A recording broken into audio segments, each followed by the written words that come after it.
შევუდგეთ მუშაობას მეგობრებო, მოგესალმებით, დიდი მადლობა მობრძანებისათვის.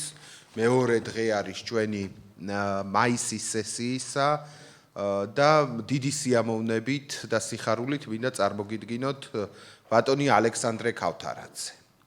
ბატონი ალექსანდრე ქავთარაძე გახლავთ კულტურის კვლევების დოქტორი, მისი სადისერტაციო თემა გახლდათ დროის სივრცისა და მეხსიერების მიჯნაზე საქართველოსა და აზერბაიჯანის უდიები. ილიას სახელმწიფო უნივერსიტეტში მიიღო მან დოქტორის აკადემიური ხარისხი. სხვადასხვა დროს იგი ისტორიას, კულტურის კვლევებს, ჰუმანიტარულ მეცნიერებებს ილიას სახელმწიფო უნივერსიტეტის გარდა სწავლობდა ნიუ კოლეჯში, ოქსფორდი და Eastern University, პენსილვანია, შეერთებული შტატები. ბატონი ალექსანდრე ამჟამად გახლავთ ილიას სახელმწიფო უნივერსიტეტის ლექტორი. იგი თავისუფალი მეცნიერებების პროგრამაზე უძღვება ესეთ კურსს, ძალიან საინტერესო სახელწოდებით. საქართველოს ეთნო-რელიგიური მრავალფეროვნების ისტორია ანტიკური ეპოქიდან 1991 წლამდე. აღსანიშნავია, რომ ბატონი ალექსანდრე ბოლო რამდენიმე წელია სათავეში უდგას ორგანიზაციას საქართველოს უდიები. ერთ-ერთი თანამდაფუძნებელი გახლდათ და ბოლო 5 წლის განმავლობაში შეიძლება ითქვას, რომ ამ ორგანიზაციამ ძალიან ბევრი რამ გააკეთა. ყველაფერი დაიწყო იმით, რომ ბატონმა ალექსანდრემ საფუძველი ჩაუყარა სახალხო კამპანიას, რომლის მიზანი გახლდათ საქართველოს უდიებით დასახლებული სოფლის შუაგულში, ყვარლის რაიონი არის ეს სოფელი წინობიანი, იქ რომ აღმართულიყო უდიური თემის, საქართველოს უდიური თემის წინამძღოლის ზინოვის სილიკაშვილის მონუმენტი. ამ მონუმენტის აღმართვის კამპანია იყო ძალიან დიდი, მთელი საქართველოდან იყვნენ ჩართული ადამიანები, ვიღაცამ ერთი ლეპტა შეწირა ამ საქმეს, ვიღაცამ ოქროს ქისა, ყველამ ცოტა გაიღო იმისთვის და აღიმართა ეს მონუმენტი. მაგრამ მონუმენტის აღმართვა კი არ იყო მთავარი. ამ კამპანიის შედეგად საქართველოს მოსახლეობამ, აქტიურმა ადამიანებმა, ეგრეთ წოდებულმა ბაბლმა შეიტყო იმის შესახებ, რომ საქართველოში ცხოვრობს ეს თემი, ეს ძალიან მცირერიცხოვანი, მაგრამ სრულიად უნიკალური და გამორჩეული ერი უდიების სახით, რომელსაც თავისი ენა აქვს, თავისი კულტურა აქვს, თავისი ისტორია აქვს, რომელიც უკავშირდება ალბანეთს და ალბანეთის სახელმწიფოს, კავკასიის ალბანეთი იგულისხმება, რა თქმა უნდა, და დიდი მნიშვნელობა ჰქონდა მოკლედ ამ კამპანიას. უფრო მეტი მნიშვნელობა ჰქონდა ცოდნის გავრცელების თვალსაზრისით, ვიდრე მონუმენტის აღმართვა, თუმცა ესეც ძალიან მნიშვნელოვანია. მონუმენტის აღმართვასთან ერთად ალექსანდრეს, ასე ვთქვათ, მოთავეობით ამავე მონუმენტზე გაჩნდა პირველი საჯარო წარწერა უდიურ ენაზე, უდიური ანბანით. და ესეც უნიკალური მოვლენაა, რომ ეს უძველესი ენა, უძველესი დამწერლობა საჯარო სივრცეში ამეტყველდა. და აი ამ მონუმენტის აღმართვის სახალხო კამპანიას მოყვა ძალიან ბევრი პროცესი. მაგალითად, ბატონი ალექსანდრეს და მისი მეგობრების მეთაურობით გაიმართა არაერთი ფოტოგამოფენა უდიების საკითხზე და თემაზე, საქართველოს უდიების ისტორიაზე. გაიმართა არაერთი საჯარო ლექცია უდიების წარსულის თაობაზე, მათ შორის სახალხო უნივერსიტეტის ეგიდითაც და ეს ძალიან გვახარებს ჩვენ. ამას დაემატა ის, რომ ბატონ ალექსანდრეს ბევრი მეგობარი ყავს, ბევრი თუ არა, კარგი მეგობრები ყავს მსოფლიოს სხვადასხვა კუთხეში, თავისი სწავლის პერიოდიდან, შემდგომი საქმიანობის პერიოდიდან და ბატონმა ალექსანდრემ ამ მეგობრების თანადგომით და მონაწილეობით მოახერხა არაერთი კვლევის ჩატარება ზინობიანში, ყვარლის რაიონში, რათა კიდევ უფრო მეტად გამოიკვლიეს სოფელი, მოეპოვებინა უძველესი არტეფაქტები, მოეპოვებინა, თქვათ, წერილობითი თუ სხვა ტიპის წყაროები, რომელშიც მომავალში გამოადგებათ მკვლევარებს. შემდეგ უკვე ეს ყველაფერი დაგვირგვინდა იმით, რომ საქართველოს უდიებმა ორგანიზაციამ, მისმა წევრებმა შეძლეს და სოფელ ზინობიანში დაარსეს, ასე ვთქვათ, კულტურის ცენტრი, რომელიც ერთდროულად გახლავთ ერთგვარი მუზეუმიც, სადაც ეს მასალებია გამოფენილი, წიგნებია გამოფენილი და ასე შემდეგ. შარშან კავკასიურ სახლს ხვდა წილად პატივი, რომ ბატონი ალექსანდრეს რედაქტორობით გამოგვეცა ჩვენ ეთნოგრაფიული ჩანაწერები უდიების შესახებ 3 საუკუნის მასალებს აერთიანებს იგი. მე-19, მე-20 და 21 საუკუნის ბატონმა ალექსანდრემ ეს მასალები აღმოაჩინა არქივებში, მიტოვებული იყო ეს არქივები არა, ეს მასალები სული შთაბერამად გადმოთარგმნა ქართულად, თავისი მასალები დაამატა და კიდევ ერთი ძალიან პატარა, მაგრამ ძალიან მნიშვნელოვანი წყარო შეიქმნა უდიების შესახებ. ასე რომ ერთი მნიშვნელოვანი კავკასიელი ხალხისთვის განსაკუთრებულად მოღვაწე და მშრომელი ადამიანია დღეს ჩვენი სტუმარი, რომელსაც განსაკუთრებული კომპეტენცია აქვს. მისი კურსის სათაური მე მოგახსენეთ, იგი იკვლევს საქართველოს ეთნორელიგიურ მრავალფეროვნებას, კითხულობს ამ თემის შესახებ ლექციებს და შარშან ჩვენი ორგანიზაციის მშვიდობის პროგრამამ ძვირფასი ბატონი ალექსანდრე მოიწვია ესეთი კვლევის ჩასატარებლად. კვლევის მიზანი გახლდათ დაედგინა თუ როგორი აღქმა და დამოკიდებულება აქვთ კავკასიაში გავრცელებულ რელიგიურ ჯგუფებს მშვიდობის ფენომენის მიმართ. ხო, დღეს ბევრს საუბრობენ მშვიდობაზე, რომ ხმა რა მოიღოთ, მშვიდობა ვიყოს. არაფერი არ გააკეთოთ, მშვიდობა უნდა იყოს. საკუთარ თავზე ნაცარი დაიყარეთ, მშვიდობა უნდა იყოს და ასე შემდეგ.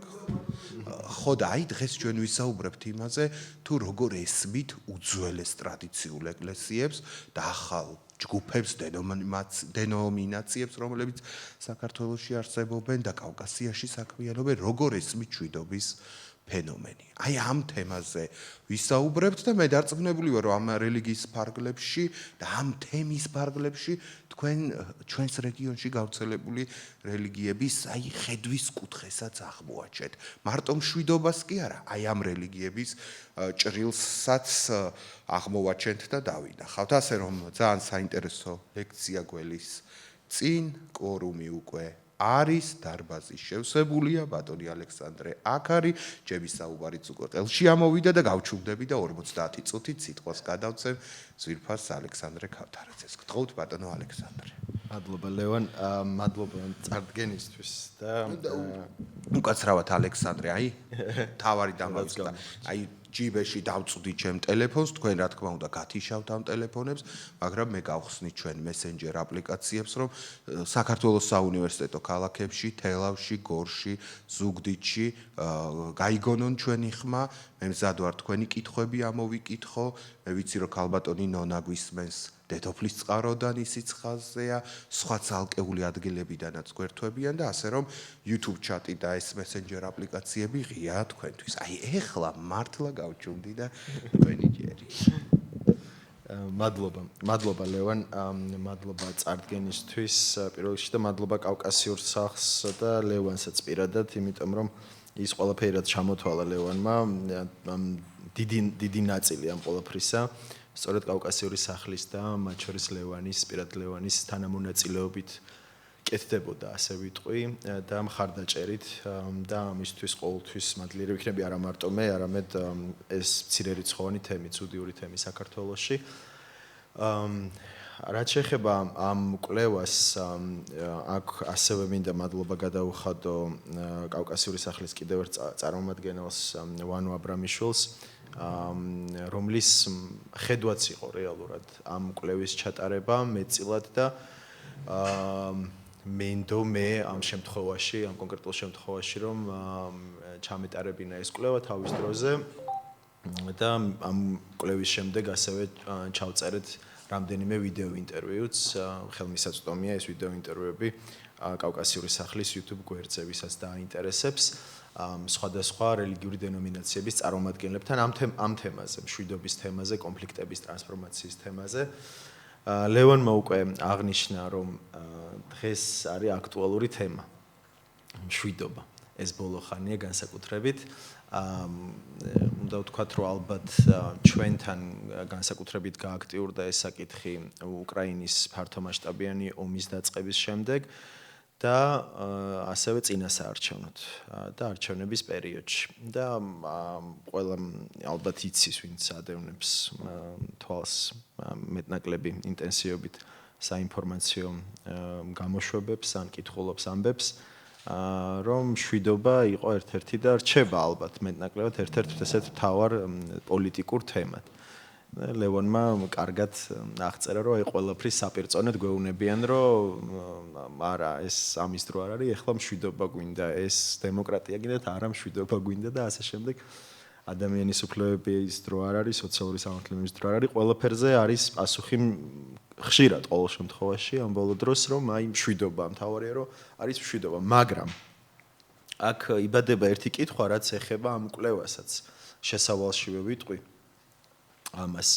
აი თუნდაც რელიგიური პერსპექტივიდან, ხო, სხვადასხვა რელიგიური დენომინაციის წარმომადგენლებთან როცა ვსაუბრობდით, იქ ზოგადად მშვიდობის ცნებაზე ქონდა, ხო, შესავალში საუბარი ყოველთვის, რას ნიშნავს რეალურად მშვიდობა და აი რამდენჯერმე გაისმა ეს გაჟღერდა უფრო სწორედ ესეთი აზრი, რომ ეს მშვიდობა არ არის უბრალოდ რომ არ არის შეიარაღებული კონფლიქტი, რომ ბომბები არ ცვივა ჩვენ თავზე და ასე შემდეგ.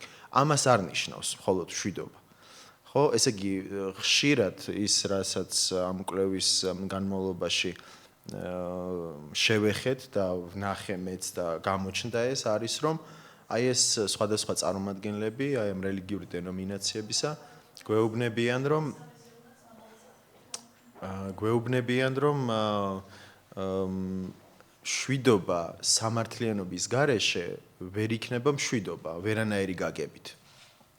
ანუ თუ არ არის ელემენტარული დაცული ელემენტარული სამართლიანობის პრინციპები, ეს მშვიდობათ არ ითვლება იმის მიხედვით, შეიძლება რაღაც ტყვიების ზუზუნი არ გვესმოდეს და მართლა ბომბები არ ცვიოდეს.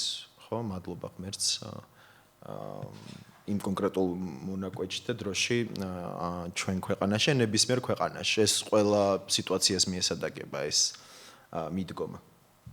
ახლა მოკლედ ვიტყვი უბრალოდ რომ ესე იგი გასაგები იყოს რას ნიშნავს ხო რომ აი ეს სხვადასხვა რელიგიური დენომინაციები ვის გულისხმობთ პირველ რიგში ეს უნდა ვთქვათ ალბათ.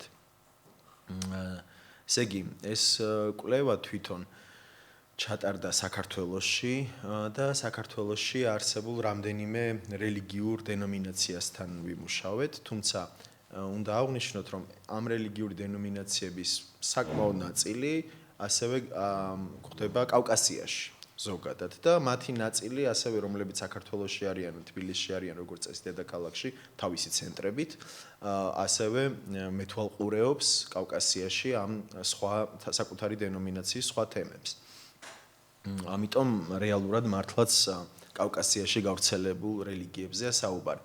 მაგრამ უფრო კონკრეტულად რომ ვთქვათ, ესე იგი ვისთან მქონდა კომუნიკაცია ამ კვლევის ფარგლებში და ეს კომუნიკაცია იყო ძირითადად ინტერვიუები ამ რელიგიური დენომინაციის წარმომადგენლებთან, თუმცა ასევე ბუნებრივია ზოგადად კვლევა, იმიტომ რომ ეს უმრავი წყაროა ამის შესახებ სხვა ინტერვიუები, სტატიები ასე შემდეგ ამ თემაზე წლების განმავლობაში დაგროვილი, მშვიდობის ცნების გარშემოც და კონფლიქტების ტრანსფორმაციის შესახებ და ასე შემდეგ.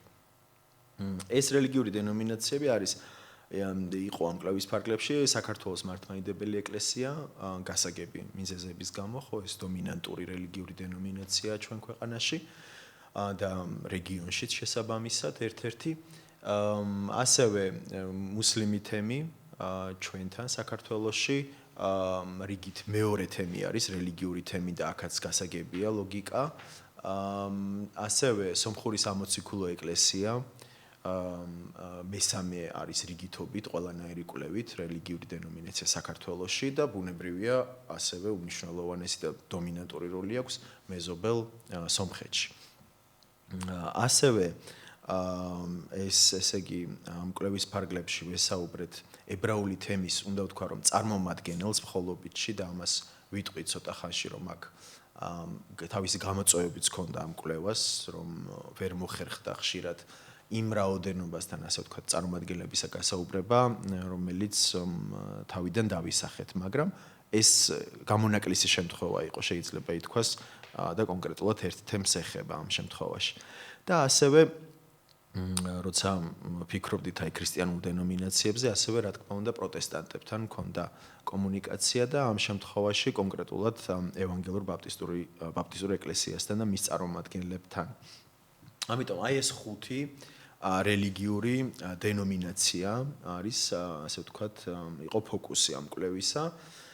და როგორც გითხარით, ძირთად რა თქმა უნდა, მშვიდობის ცნებაზე ვსაუბრობდით, მაგრამ ასევე კონფლიქტების ტრანსფორმაციაზე. ეს მე ვახსენე, რომ ინტერვიუები ქონდა, ჩავწერეთ და ვცდილობდით, რომ რამდენიმე წარმომადგენელთან ჩაგვეწერა ყოველთვის ერთი რელიგიური დენომინაციის რამდენიმე წარმომადგენელთან ყოველთვის, საგამონაკლისო შემთხვევაც იყო ებრაული თემის შემთხვევაში და ზოგადადაც უნდა აღვნიშნო, რომ ეს გრძნობიარე თემაა მაინც პოლიტიკას პირდაპირ ეხება და ამიტომ რიგ შემთხვევებში თავს იკავებდნენ ზოგიერთი ასე ვთქვათ რელიგიური დენომინაციის წარმომადგენლები.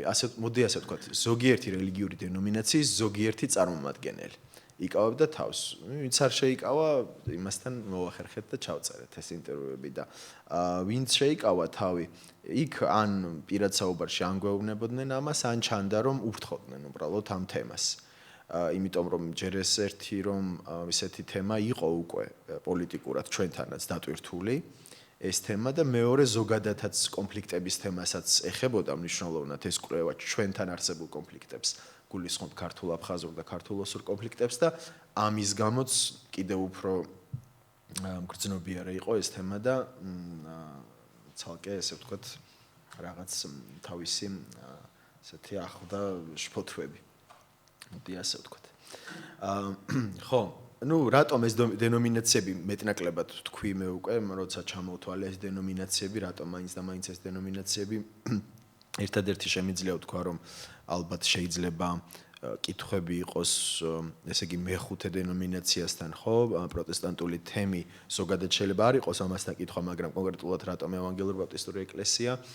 იმიტომ რომ რამდენი მიზეზი აქვს ამას და აი ამას კვლევის ფარგლებშიც განმარტავ, რომ აქტიური თემი არის ეს მცირერიცხოვანი, მაგრამ აქტიური, ხშირად გამოირჩევიან მისი წარმომადგენლები, წინამძღოლები სხვადასხვა თემაზე, კომენტარებით, სტატიებით და ასე შემდეგ, მიმდინარე თემებზე, იგულისხმება პოლიტიკურზე თუ სოციალურ საკითხებზე და ასე შემდეგ, და მშვიდობა არის ერთ-ერთი თემა, რომელზეც დიდი ხანია, მრავალი წელია ისინი ფოკუსირებულები არიან, აი ჯერ კიდევ კავკასიურ სახლთან ერთად თანამშრომლობით, მაგალითად ჩეჩნეთის მეორე ომის შემდეგ ჩეჩენი დევნილების მიმართულებით, აქაც დახმარების კუთხით და აქტიურად იყვნენ ჩართულები მაშინ და ასევე თვითონ სიმბოლურიც არის, რომ ეხა იქაც ესე იგი მთავარი ტაძარი, რომელიც არის კათედრალი, მას ეწოდება მშვიდობის კათედრალი.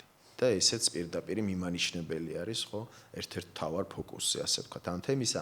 დანარჩენ, ასე ვთქვათ, უფრო ტრადიციულ და უფრო ძველ რელიგიურ დენომინაციას ალბათ ახსნა განმარტება არ სჭირდება, რატომ შეირჩა და უბრალოდ მოკლედ შევჩერდ. ეხლა რაც შეეხება მშვიდობის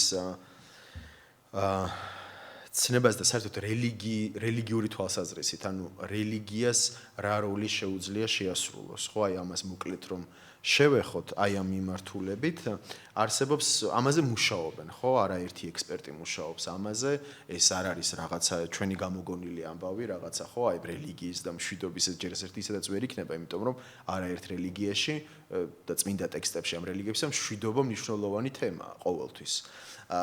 მაგრამ ამის მიღმა ასევე ღვთისმეტყველები, თეოლოგები სხვადასხვა რელიგიური ტრადიციებიდან აქტიურად ამუშავებენ ამ თემას. დიდი ხანია უკვე ურთიერთმიმართებას რელიგიისა და მშვიდობისა და ასევე მათთვის მნიშვნელოვანი და საინტერესოა რა როლი შეუძლია შეასრულოს რელიგიას, ხო, აი მშვიდობის დამყარებაში, კონფლიქტების ტრანსფორმაციაში და არსებობს რაღაც მოსაზრებები, რომ აი ესე იგი რა მოსაზრებები, რომ რა წინაპირობები უნდა იყოს, რა წინაპირობები შეიძლება იყოს მნიშვნელოვანი იმისთვის, რომ რელიგიამ შეძლოს აი რაიმე როლის შესრულება ამ მიმართულებით და აი რამდენიმეს გაგიზიარებთ უბრალოდ მაგალითად თუ ეს კონფლიქტი, აი კონკრეტული კონფლიქტი, სადაც უნდა მოხერხდეს რაღაცნაირად მშვიდობის მიღწევა, აქ ბუნებრივი მიზეზია, რომ თუ რელიგიური ნიადაგის არის ეს კონფლიქტი, ხო, აქ ბუნებრივად ისედაც ითამაშებს რელიგია როლს.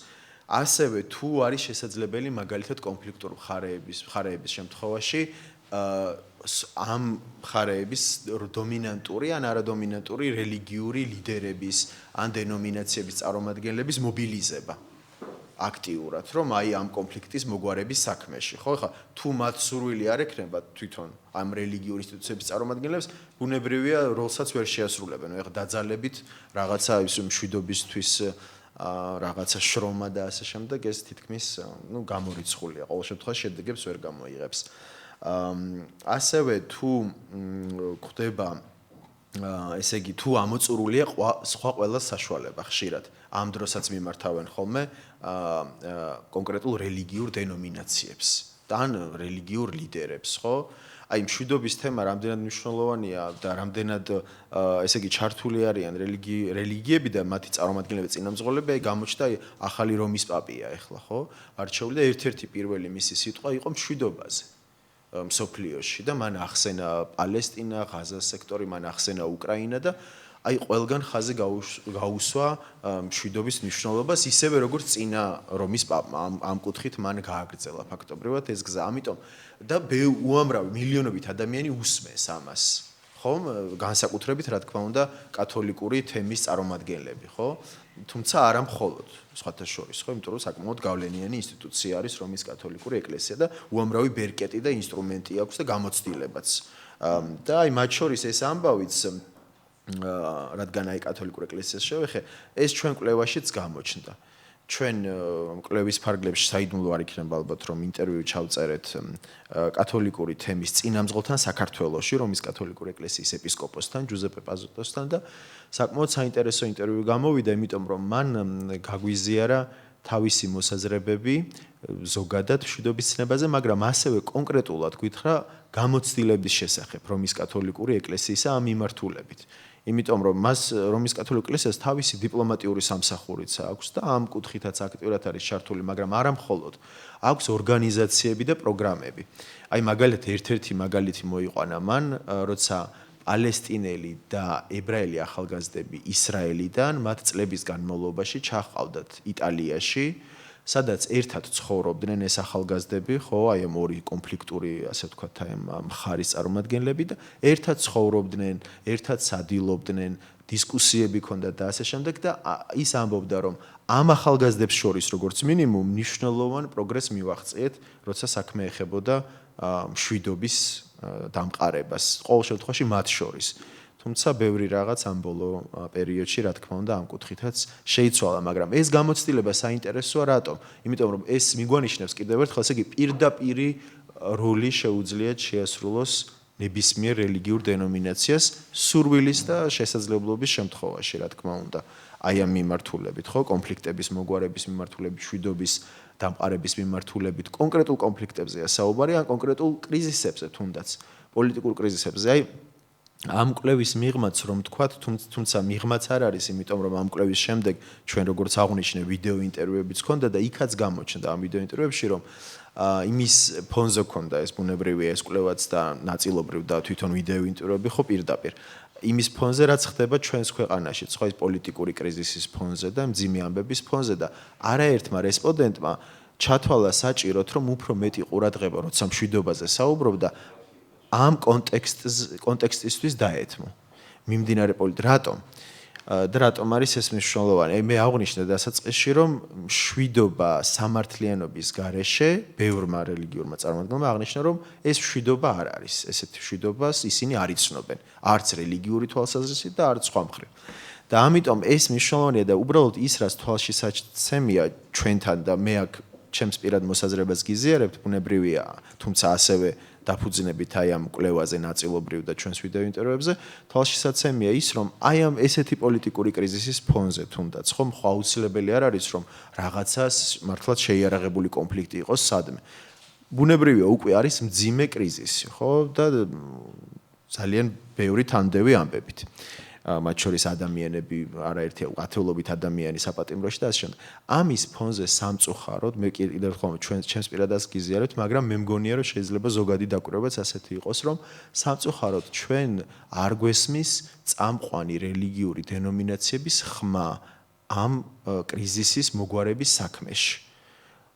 ამ მოწოდებები მაგალითად, ხო, აი შეიძლება 1-2 ზოგადი იყოს და აი ძალიან რო ჩავეძიოთ, ნახოთ, მაგრამ აი გამოკითხვაც რო ჩავატაროთ, უმეტესობა ალბათ ადამიანებსა გვეტყვის, რომ მათ არ ახსენდებათ მსგავსი ამ ბოლო პერიოდში, რომ კონკრეტული მოწოდებებს გულისხმობ რაიმე მიმართულებით, აი ამ კრიზისის მოგვარების კუთხით მზაობა მაგალითად კონკრეტული გავლენიანი რელიგიური დენომინაციებისა, ხო, რომ რაღაც შუამავლის როლი იკისრონ ან რაღაცა მიმართულებით მოწოდება გააკეთონ მეტი ჰუმანურობისკენ მაგალითად მათ მიმართ თუნდაც ვისაც ძალაუფლება აქვს ხო ხელში როგორც წესი მათ მიმართ უფრო მეტად ხდება ასეთი მოწოდებები და ასე შემდეგ თუმცა კი ბატონო ორმხრივიც შეიძლება იყოს და უნდა იყოს რაღაც ეტაპზე აი ეს აქაც ეს მშვიდობის თემას ეხება სინამდვილეში იმიტომ რომ აი ის უბრუნდებით ისე ვინ გაგებას ხო მშვიდობისა სადაც სამართლიანობა და მშვიდობა ფაქტობრივად ხელი-ხელ ჩაკიდებულები უნდა მიდიოდნენ წინ ასე ვთქვათ ხო როგორც საბოლოო მშვიდობის რაღაცა დამყარებისკენ მაგრამ აქვე უნდა აღვნიშნო ახლა როცა უფრო კონკრეტულად ვსაუბრობთ კიდევ ჩვენ მშვიდობის გაგებაზე უნდა ვთქვათ ისიც რომ აი ჩვენ გქონდა ინტერვიუები მართლმადიდებელი ეკლესიის წარმომადგენლებთანაც სხვა დენომინაციების წარმომადგენლებთანაც აი ქრისტიანული პერსპექტივიდან განსაკუთრებით თუ ამაზე გავჩერდებით 2 წუთით აქ მნიშვნელოვანი იყო ასევე ჩვენ აი ვიდეო ინტერვიუც გქონდა ერთ-ერთ სასულიერო პირთან მართლმადიდებელ სასულიერო პირთან რომელმაც აღნიშნა რომ ბუნებრივია რომ ეკლესია როცა საუბრობს საბოლოო მშვიდობაზე რაღაცა ესე იგი ფუნდამენტურ მშვიდობაზე აი საბოლოო დამყარებულ მშვიდობაზე აქ ის ცდება ამ ქვეყნიურობის ფარგლებს გარკვეულწილად და ის ყოველთვის მოიაზრებს საბოლოო მშვიდობას, ცათასასუფეულის დადგომასთან ერთად, ხო? ეს ამის სხვადასხვანაირი გაგება შეიძლება იყოს თეოლოგიურად ცათასასუფეულს გულისხმობ, რომ ესე იგი აქ ქვეყნად ხდება თუ სხვა სივრცეში და შემდეგ, მაგრამ ეს მნიშვნელოვანია, ამის ხაზგასმა მოხდა ამ კვლევის ფარგლებშიც, რომ ესე იგი რატომ მოხდა ამის ხაზგასმა, რომ წინააღმდეგ შემთხვევაში შეიძლება ადამიანებმა განიცადონ მუდმივი იმედგაცრუება. რომ ესე იგი დაუსრულებელი კონფლიქტია, დაუსრულებელი კრიზისებია, დაუსრულებელი ომებია და აი როგორ შეიძლება ამის ფონზე მივახციოთ ჩვენ საბოლოო მშვიდობას. ხო, ერთგან დასრულდება კონფლიქტი, თითქოს მეორეგან იწყება, ან რამდენიმე პარალელურად მიმდინარეობს და ამის პასუხი, ასე ვთქვათ, ეკლესიის მხრიდან ხა კვლევის მიგნებას გიზიარებთ უბრალოდ, ხო და ის რაც გაჟღერდა ამ კვლევის ფარგლებში არის რომ ეკლესია ამბობს ოდითგანვე რომ კი მართალია ეს იმიტომ ხდება და ეს იმედგაცრუება იმიტომ არის რომ აქ ეს არ მიიღწევა ანუ აი ამ პირობებში აი ამ მდგომარეობაში ასე ვთქვათ ეს საბოლოო მშვიდობა ვერ მიიღწევა მაგრამ რა არის აქ მნიშვნელოვანი იქვე მოხდა ხაზგასმა სხვა მნიშვნელოვან ფაქტორზე რომ ეს არასდროს არ ნიშნავს იმას რომ ადამიანმა თუნდაც აი იმ კონკრეტულ მრევლმა ამ კონკრეტული რელიგიურ ტრადიციას თქვას რომ რადგან ესე იგი ეს მიუღწეველი ყოფილა ამ პირობებში მოდით დავსხდეთ ახლა ხელი ჩავიქნიოთ ამ ყველაფერზე კონფლიქტების მოგვარებაზე ტრანსფორმაციაზე მშვიდობაზე ფიქრში აი დისკუსიაზე ან მიღწევაზე ამ მშვიდობის და დავივიწყოთ ეს ყველაფერი და დაველოდოთ უბრალოდ როდის შეიძლება ეს მდგომარეობა თავისით ეს პირიქით ხაზგასმული იყო ყოველ შემთხვევაში ამ რელიგიური წარმომადგენლების მიერ, ამ რელიგიური დენომინაციის წარმომადგენლების მიერ, რომ ეს დაუშვებელიც კი არის. იმიტომ რომ პირდაპირ მოწოდება არაერთ რელიგიურ ტექსტში, ტრადიციაში, რომ ამისთვის უნდა იღვწოდეს მუდმივად მაინც ადამიანი. აი ებრაულ ტრადიციაში, მაგალითად, მისტიკურ ტრადიციაში არის ესეთი პერეფრაზირებას ვახდენ ახლა დაახლოებით ესეთი მოწოდება. ფრაზა, რომ ესე იგი შენ არ ადამიანს მიმართავს ხო აქ ესე იგი ეს ვინც ამას ამბობდა და წერდა რომ შენ არ გევალება ამ საქმის გასრულება მაგრამ არ ნიშნავს იმას რომ გაქვს უფლება გაჩერების ესე იგი რას ნიშნავს ეს აქაც იგივე რაღაც ესე იგი ამბავი არის გაჟღერებული ქვეცნობიერად რომ შენ შეიძლება ვერ მიაღწიო ანუ შენ ვერც მოესწრო შედეგებს შენი საქმიანობისა ამ მიმართულებით თუნდაც აი ახლა კონკრეტულად მშვიდობა ავიღოთ კონფლიქტის ტრანსფორმაცია მაგრამ გაჩერების უფლება არ გაქვს და ამის მიტოვების ამ საქმისა ხო აი ესეთი მოწოდება აი ეს პათოსი სინამდვილეში ბევრ რელიგიურ ტრადიციაში გვხდება ხო და ამიტომ ეს მნიშვნელოვანია არა მარტო ქრისტიანებისთვის, არამედ სხვებისთვისაც. ნუ მნიშვნელოვანი იყო ბუნებრივია ისიც რომ აი მაგალითად, როდესაც მუსლიმური თემის წარმომადგენლებს ვესაუბრებოდით, ხშირად გაჟღერებული იყო ასეთი პოზიცია, რომ განსაკუთრებით კონფლიქტების კონტექსტში ვსაუბრობდით, აი აქ არსებული კონფლიქტების, ხო, ქართულ-ოსური, ქართულ-აფხაზური კონფლიქტების და იქ იყო საუბარი, რომ ესე იგი პირველ რიგში იმით გამოჩნდება ჩვენი მხრიდან მზაობა, ჩვენი საზოგადოების მზაობა, რომ არსებობს რაღაცა მზაობა თუნდაც კონფლიქტების ტრანსფორმაციის, დიალოგის და ასე შემდეგ, რომ თვითონ ქვეყნის შიგნით იყოს გარანტირებული ყველა მისი მოქალაქის, ამ სახელმწიფოს მოქალაქის უფლება, დაცული და გარანტირებული და ეს თანასწორ უფლებიანობის პრინციპები პატივცემული. ეს საინტერესო იყო იმ კუთხით, რომ მუსლიმურ თემს მათ შორის საქართველოში აქვს სერიოზული გამოწვევები ამ მიმართულებით და მუსლიმ თემს და განსაკუთრებით ამახვილებდნენ ამაზე ყურადღებას აჭარიდან, აჭარელი მუსლიმები ხშირად და ჩვენ საუბრებში ეს ჩანდა და ეს კვლევაშიც ეს დავაფიქსირეთ. ეს ამბავი რომ მნიშვნელოვანი იყო რომ რაღაც ნაბიჯები ჯერ აქ უნდა გადამდგარიყო საზოგადოების შიგნით იმისთვის რომ მე შეგვიძლებოდა სხვა კონფლიქტებზე უკეთ საუბარი. ბუნებრივია რომ ასევე გაჟღერებული იყო როცა კონფლიქტების პირდაპირ თუ შევეხებით უკვე კონფლიქტების ტრანსფორმაციას აქ გაჟღერებული იყო სხვადასხვა უფრო გავრცელებული მოსაზრებებით რომ მაგალითად კონფლიქტები მოგვარდება თავისით რაღაც ეტაპზე თუ აი მაგალითად რა ვიცი აი ამ ჩვენ კონკრეტულ შემთხვევაში დავიღოთ რომ საქართველოს ხელისუფლება ანუ საქართველოს სახელმწიფო მოძლიერდება ეკონომიკურად სხვა კუთ პოლიტიკურად და ასე შემდეგ ეს ბუნებრივად აი მოაგვარებს ამ კონფლიქტებს რაც არსებობს და ასე და სხვა პრობლემებს ეს გაჟღერებული იყო არაერთხელ და ეს გავრცელებული მოსაზრება არის მეტნაკლებად მე აქამდე სამკვლევის ასე ვთქვათ ფარგლების მიღმა შემხედრია და მომისმენია ეს მოსაზრება და ამიტომ გასაკვირი არ არის რომ რელიგიური დენომინაციის კონკრეტული წარმომადგენლებიც შეიძლება ასე თვლიდნენ. ხო, ასევე უნდა აუცილებლად შევეხო იმ საკითხს რომ როდესაც ჩვენ ვიდეო ინტერვიუებს ჩავწერეთ, ხო, აი წეღანაც ვახსენე, იქ იყო ასევე რამდენიმე ესეთი მნიშვნელოვანი საკითხი ხაზგასმული, როცა საუბარი არის მშვიდობაზე.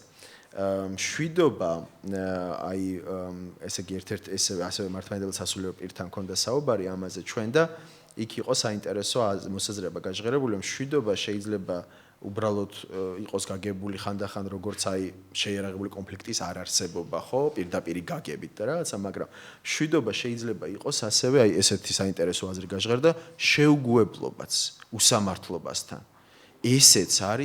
ესეც არის მშვიდობის გამოხატულება, იმიტომ რომ ეს არის ამ დროს ადამიანი თუ ადამიანთა ჯგუფი იღწვის მშვიდობისთვის რეალურად, აი იმ სამართლიანი მშვიდობისთვის და ესეც მნიშვნელოვანი იყო. ასევე სხვადასხვა პერსპექტივები იყო გაჟღერებული მშვიდობაზე, მაგალითად იგივე ქრისტიანული ტრადიციიდან, ხო? აი როცა საუბარი არის, გააჟღერა თავად ამ სასულიერო პირმაც, რომ ესე იგი ერთის მხრივ რამხელა ფოკუსია მშვიდობაზე, ხო, თუნდაც წმინდა ტექსტებში, რელიგიურ ტექსტებში და მეორეს მხრივ ხდება ასევე ასეთი გამონათქვამი ახალ აღთქმაში, სადაც თავად მაცხოვარი ამბობს, რომ ესე იგი მე მშვიდობის მოსატანად არ მოვსულ ვარ. აქ და გასაყოფად მოვედი ოჯახის წევრებისა საერთოდ და ასე შემდეგ და ცოტა შემაშფოთებელი არის ხოლმე ბევრისთვის ამის ამოკითხვა ახალ აღთქმაში, მაგრამ აი აქ შეიძლება სხვადასხვა პერსპექტივა არსებობს, როგორ უნდა გავიგოთ ეს სხვადასხვა მოსაზრებები თეოლოგებში და აქ შეიძლება ერთ-ერთი ესეც შევხედოთ, რომ ეს არის ზუსტად საუბარი იმ შეუგუებლობაზე. ხო, არა რაღაცა ჭაობის მაგვარ მშვიდობაზე, მოჩვენებით მშვიდობაზე, ხო, მოჩვენებით მშვიდობა, როცა თან უსამართლობაა, მაგრამ თან აი ხო მშვიდობაა თითქოს და ასე შემდეგ, როცა ამაზე საუბრობენ. არამედ პირიქით, აი სამართლიან მშვიდობაზე. ამიტომ თითქოს ესე იგი შეგვიძლია ასეც გავიგოთ, აი ის იყო გაჟღერებული, რომ ეს არ არის ესე იგი საუბარი, რომ იმ მშვიდობის მოსატანად, რაღაც მოჩვენებით იმ მშვიდობის მოსატანად ნამდვილად არ მოვსულვარო, ხო? არამედ გაცილებით მეტისა სინამდვილეში. და სამართლიანობაზე დაფუძნებული მშვიდობისა. მე აღნიშნე დაახლოებით ეს გაკვირით თქვი, მაგრამ უნდა ვთქვა მაინც, რომ ის რაც ჩანდა ამ კვლევის ფარგლებში მაინც არაერთხელ გამოჩნდა ყოველ შემთხვევაში ამ სხვადასხვა რელიგიურ დენომინაციებთან ურთიერთობისას, რომ ხო, სიფრთხილე, მოკლედ, ამ თემებზე საუბრისას. მე გითხარით უკვე რომ იყო შემთხვევები, როცა უარს გვეუბნებოდნენ სხვადასხვა მიზეზებით, მაგრამ ხანდახან პირდაპირად სახელდებოდა ეს მიზეზი, რომ არ უნდათ ამ თემებზე, კონკრეტულად ამ თემებზე საუბარი და თავს არიდებდნენ, მაგრამ ზოგადად თვითონ ვინც ნაწილი მათი, მოდით ასე ვთქვათ, ვინც დაგვრჩათ და ასევე ფრთხილობდა მაინც და უფრო დეტალურად საფუძვლიანად არ საუბრობდა მაინც და მაინც აი მშვიდობის თემაზე, კონფლიქტების მოგვარების თუ ტრანსფორმაციის თემაზე და ზოგადი მოსაზრებებით შემოიფარგლებოდა. და ბუნებრივია ეს ავსახეთ მაინც კვლევაში, მაგრამ ჩანს იქ რომ და აქ კვლევაშიც არის ეს ნათქვამი, დასკვნის სახითაც მათ შორის, რომ რაღაც აი ეს სიფრთხილე არის და თავის შეკავება, ხელოვნური საკმაოდ, როცა ამ თემებს ეხება საქმე და ეს აისახება, მე ვფიქრობ, ეს სიფრთხილეს თავშეკავებლობაც აისახება ასევე ის, რაც ვახსენე, რომ მიმდინარე თუნდაც პოლიტიკურ კრიზისზე თავშეკავება რაღაც აზრის, არა პოზიციის დაფიქსირების იმ კუთხით, რომ ესე იგი, აი ჩვენ ამას ვემხრობით ან იმას ვემხრობით, არამედ თუნდაც მედიაციის შემოთავაზებისა, თუნდაც რაღაც ჰუმანური აქტებისკენ მოწოდებისა და ასე შემდეგ, ხო? აი ამ სიტუაციის განმუხტვისთვის და ასე შემდეგ, ამ კუთხითაც აი ამასთან გვაქვს საქმე და რეალურად ის რაც ჩანს არის რომ იმ საზოგადოებაში, იმ სივრცეში, იმ სახელმწიფოში, სადაც შედარებით მეტი ბერკეტი აქვს ზეწოლისთვის ხელისუფალს, სადაც ფინანსური საკითხი მნიშვნელოვანი ბერკეტია არაერთი რელიგიური დენომინაციის შემთხვევაში სხვათა შორის, ხო, სახელმწიფო დაფინანსების მიღება და ასე შემდეგ. აქ ძალიან რთული არის რელიგიურმა, ნებისმიერმა რელიგიურმა დენომინაციამ, რომელზეც მარტივია ამ სხვადასხვა ზეწოლის ბერკეტების გამოყენება, მათთვის ძალიან რთულია თავისუფლად იმოქმედონ. და იყვნენ ერთგულნი იმ პრინციპებისა, რომლითაც უნდა იყვნენ სინამდვილეში, ხო, თავისი რელიგიური ტრადიციებიდან გამომდინარე.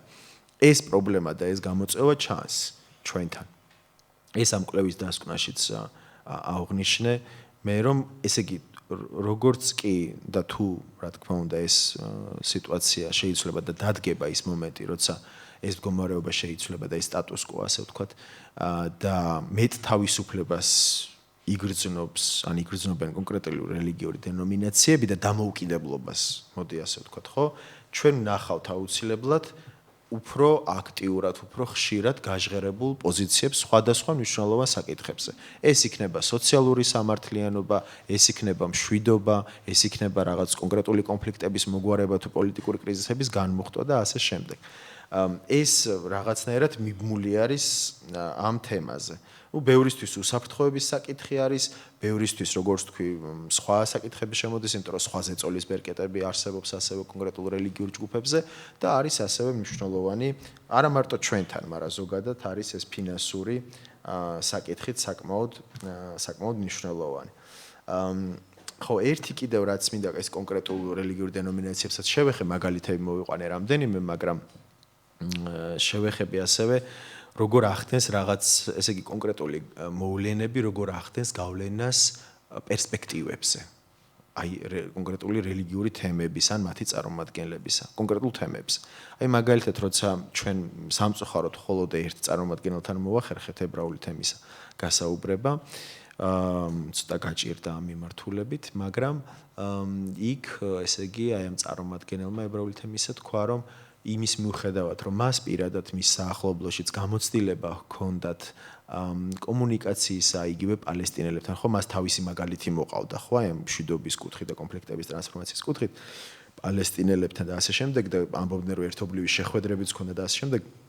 მან აღნიშნა, როგორ შეცვალა ბევრი რამ მისთვის, ყოველ შემთხვევაში მისი თვალსაჩინოდან 7 ოქტომბერს განხორციელებულმა თავდასხმამ, თქვა, რომ მანამდე პალესტინელების მხრიდან, რა თქმა უნდა, წლების განმავლობაში და დეკადების განმავლობაში იქ იყო ასევე ცვლილება რაღაცა პერსპექტივების და გავლენას ახდენდა იძიმე პირობები, რომლებშიც იყვნენ. ამიტომ კონკრეტული მოვლენები მნიშვნელოვნად ცვლის ხანდახან მათ შორის რელიგიურ პერსპექტივებსაც. რისი თქმა მინდა ამით, რომ ესე იგი იმის მიუხედავად, რომ შეიძლება ჩვენ ვთქვათ, რომ აი აქ წერია ამ წმინდა ტექსტებში ან აი აქ ამ ტრადიციაში არის, რომ აი ამაზე ესეთი პოზიციაა. ზოგადად, ხო? ეს მაინც ინტერპრეტაციების საგანია. ბევრი რელიგიურ თემებში შიგნითაც. ამიტომ შეიძლება რაღაცა გარე ფაქტორებმა, რაღაც მოვლენებმა შეცვალონ რაღაც პერსპექტივა, რომელიც შეიძლება იყო ამ კონკრეტულ საკითხზე რაღაც კონსენსუსი, რაღაც პერსპექტივა ქონდათ 10 წლის განმავლობაში პირობითად, აი ესე ხედავდნენ ამას. და შეიძლება რაღაც მოვლენამ შეცვალოს ისე, რომ შემდეგი 10 წლის განმავლობაში სხვანაირად შეხედონ ამ მოვლენებს და ამ ფაქტებს. და უნდა აღვნიშნოთ ასევე ისიც, რომ აი რადგან ინტერპრეტაციებს შევეხე, რომ მაინც ესე იგი როცა ამ კვლევის შეზღუდვებზეა საუბარი ხო გარკვეულწილად იქ უნდა აღვნიშნოთ რომ ეს არ ნიშნავს რომ ესე იგი თუ მაგალითად თუნდაც რამდენიმე რელიგიურ წარმომადგენელთან ჩავწეროთ ინტერვიუ ან გავესაუბროთ რამდენიმე რელიგიური დენომინაციისა რომ ესე იგი მათგან მოსმენილი პოზიციები ეს არის ოფიციალური პოზიციები და ყველა ამას იზიარებს იმ რელიგიის წარმომადგენელი ამ პოზიციას ბუნებრივი არ არის, იმიტომ რომ როგორც ყველა შემთხვევაში და ყველა სივრცეში და თემში და თუ ორგანიზაციაშიც კი არსებობს სხვადასხვა მოსაზრებები და პერსპექტივები. შიგნით მათ შორის რაღაცა თეოლოგიური დებატები მიმდინარეობს კონკრეტულ ამბებზე და ასე შემდეგ. ამიტომ ეს არის გარკვეულწილად ამ კვლევის შეზღუდვაც და ასეთი ტიპის კვლევებისა იმ გაგებით რომ ესე იგი იმდენად დანაწევრებულია ხშირად შეიძლება არაპირდაპირი გაგებით, მაგრამ აი პერსპექტივების კუთხითაც თუნდაც ხო, პატარ-პატარა ჯგუფებად, ხედვებად და ასე შემდეგ, სხვადასხვა საკითხზე კონკრეტული რელიგიური დენომინაციები, რომ შეუძლებელია ერთიანი პოზიციის გაგება. ანუ შეუძლებელია ვთქვათ, რომ აი მე გუშინ, ესე იგი ჩავატარე ინტერვიუ, პირობითად ვამბობ, ეხლა მაგალითად მიყო, ჩავატარე ინტერვიუ 5 წარმომადგენელთან ამ რელიგიის, ამ რელიგიური დენომინაციის და მეორე დღეს ვთქვა, რომ ესე იგი მე შემიძლია გაგიზიაროთ დღეს აი ამ რელიგიის პერსპექტივა, მთლიანად აი ამ საკითხზე დღესდღეობით. შეუძლებელია, იმიტომ რომ ესე იგი ჯერ ეს ერთი რომ დიდი ალბათობით შეიძლება ის 5 ინტერვიუც არ დაემთხვეს ერთმანეთს პერსპექტივებში. და მერე კიდე აღმოჩნდეს რომ კიდევ 10 სხვა წარმომადგენელი კიდევ სხვა თავისი პერსპექტივები და სხვა მოსაზრებები აქვს ამ თუ იმ საკითხზე. მათ შორის ბუნებრივია ისეთ მნიშვნელოვან თემებზე, როგორიც არის მშვიდობა და კონფლიქტების ტრანსფორმაცია და კონფლიქტების მოგვარების საკითხი. ხო, აი შეიძლება კითხვაც დაისვას, რომ რა შეიძლება იყოს კი, მაგრამ რა პერსპექტივა შეიძლება იყოს ეს მშვიდობაზე განსხვავებული.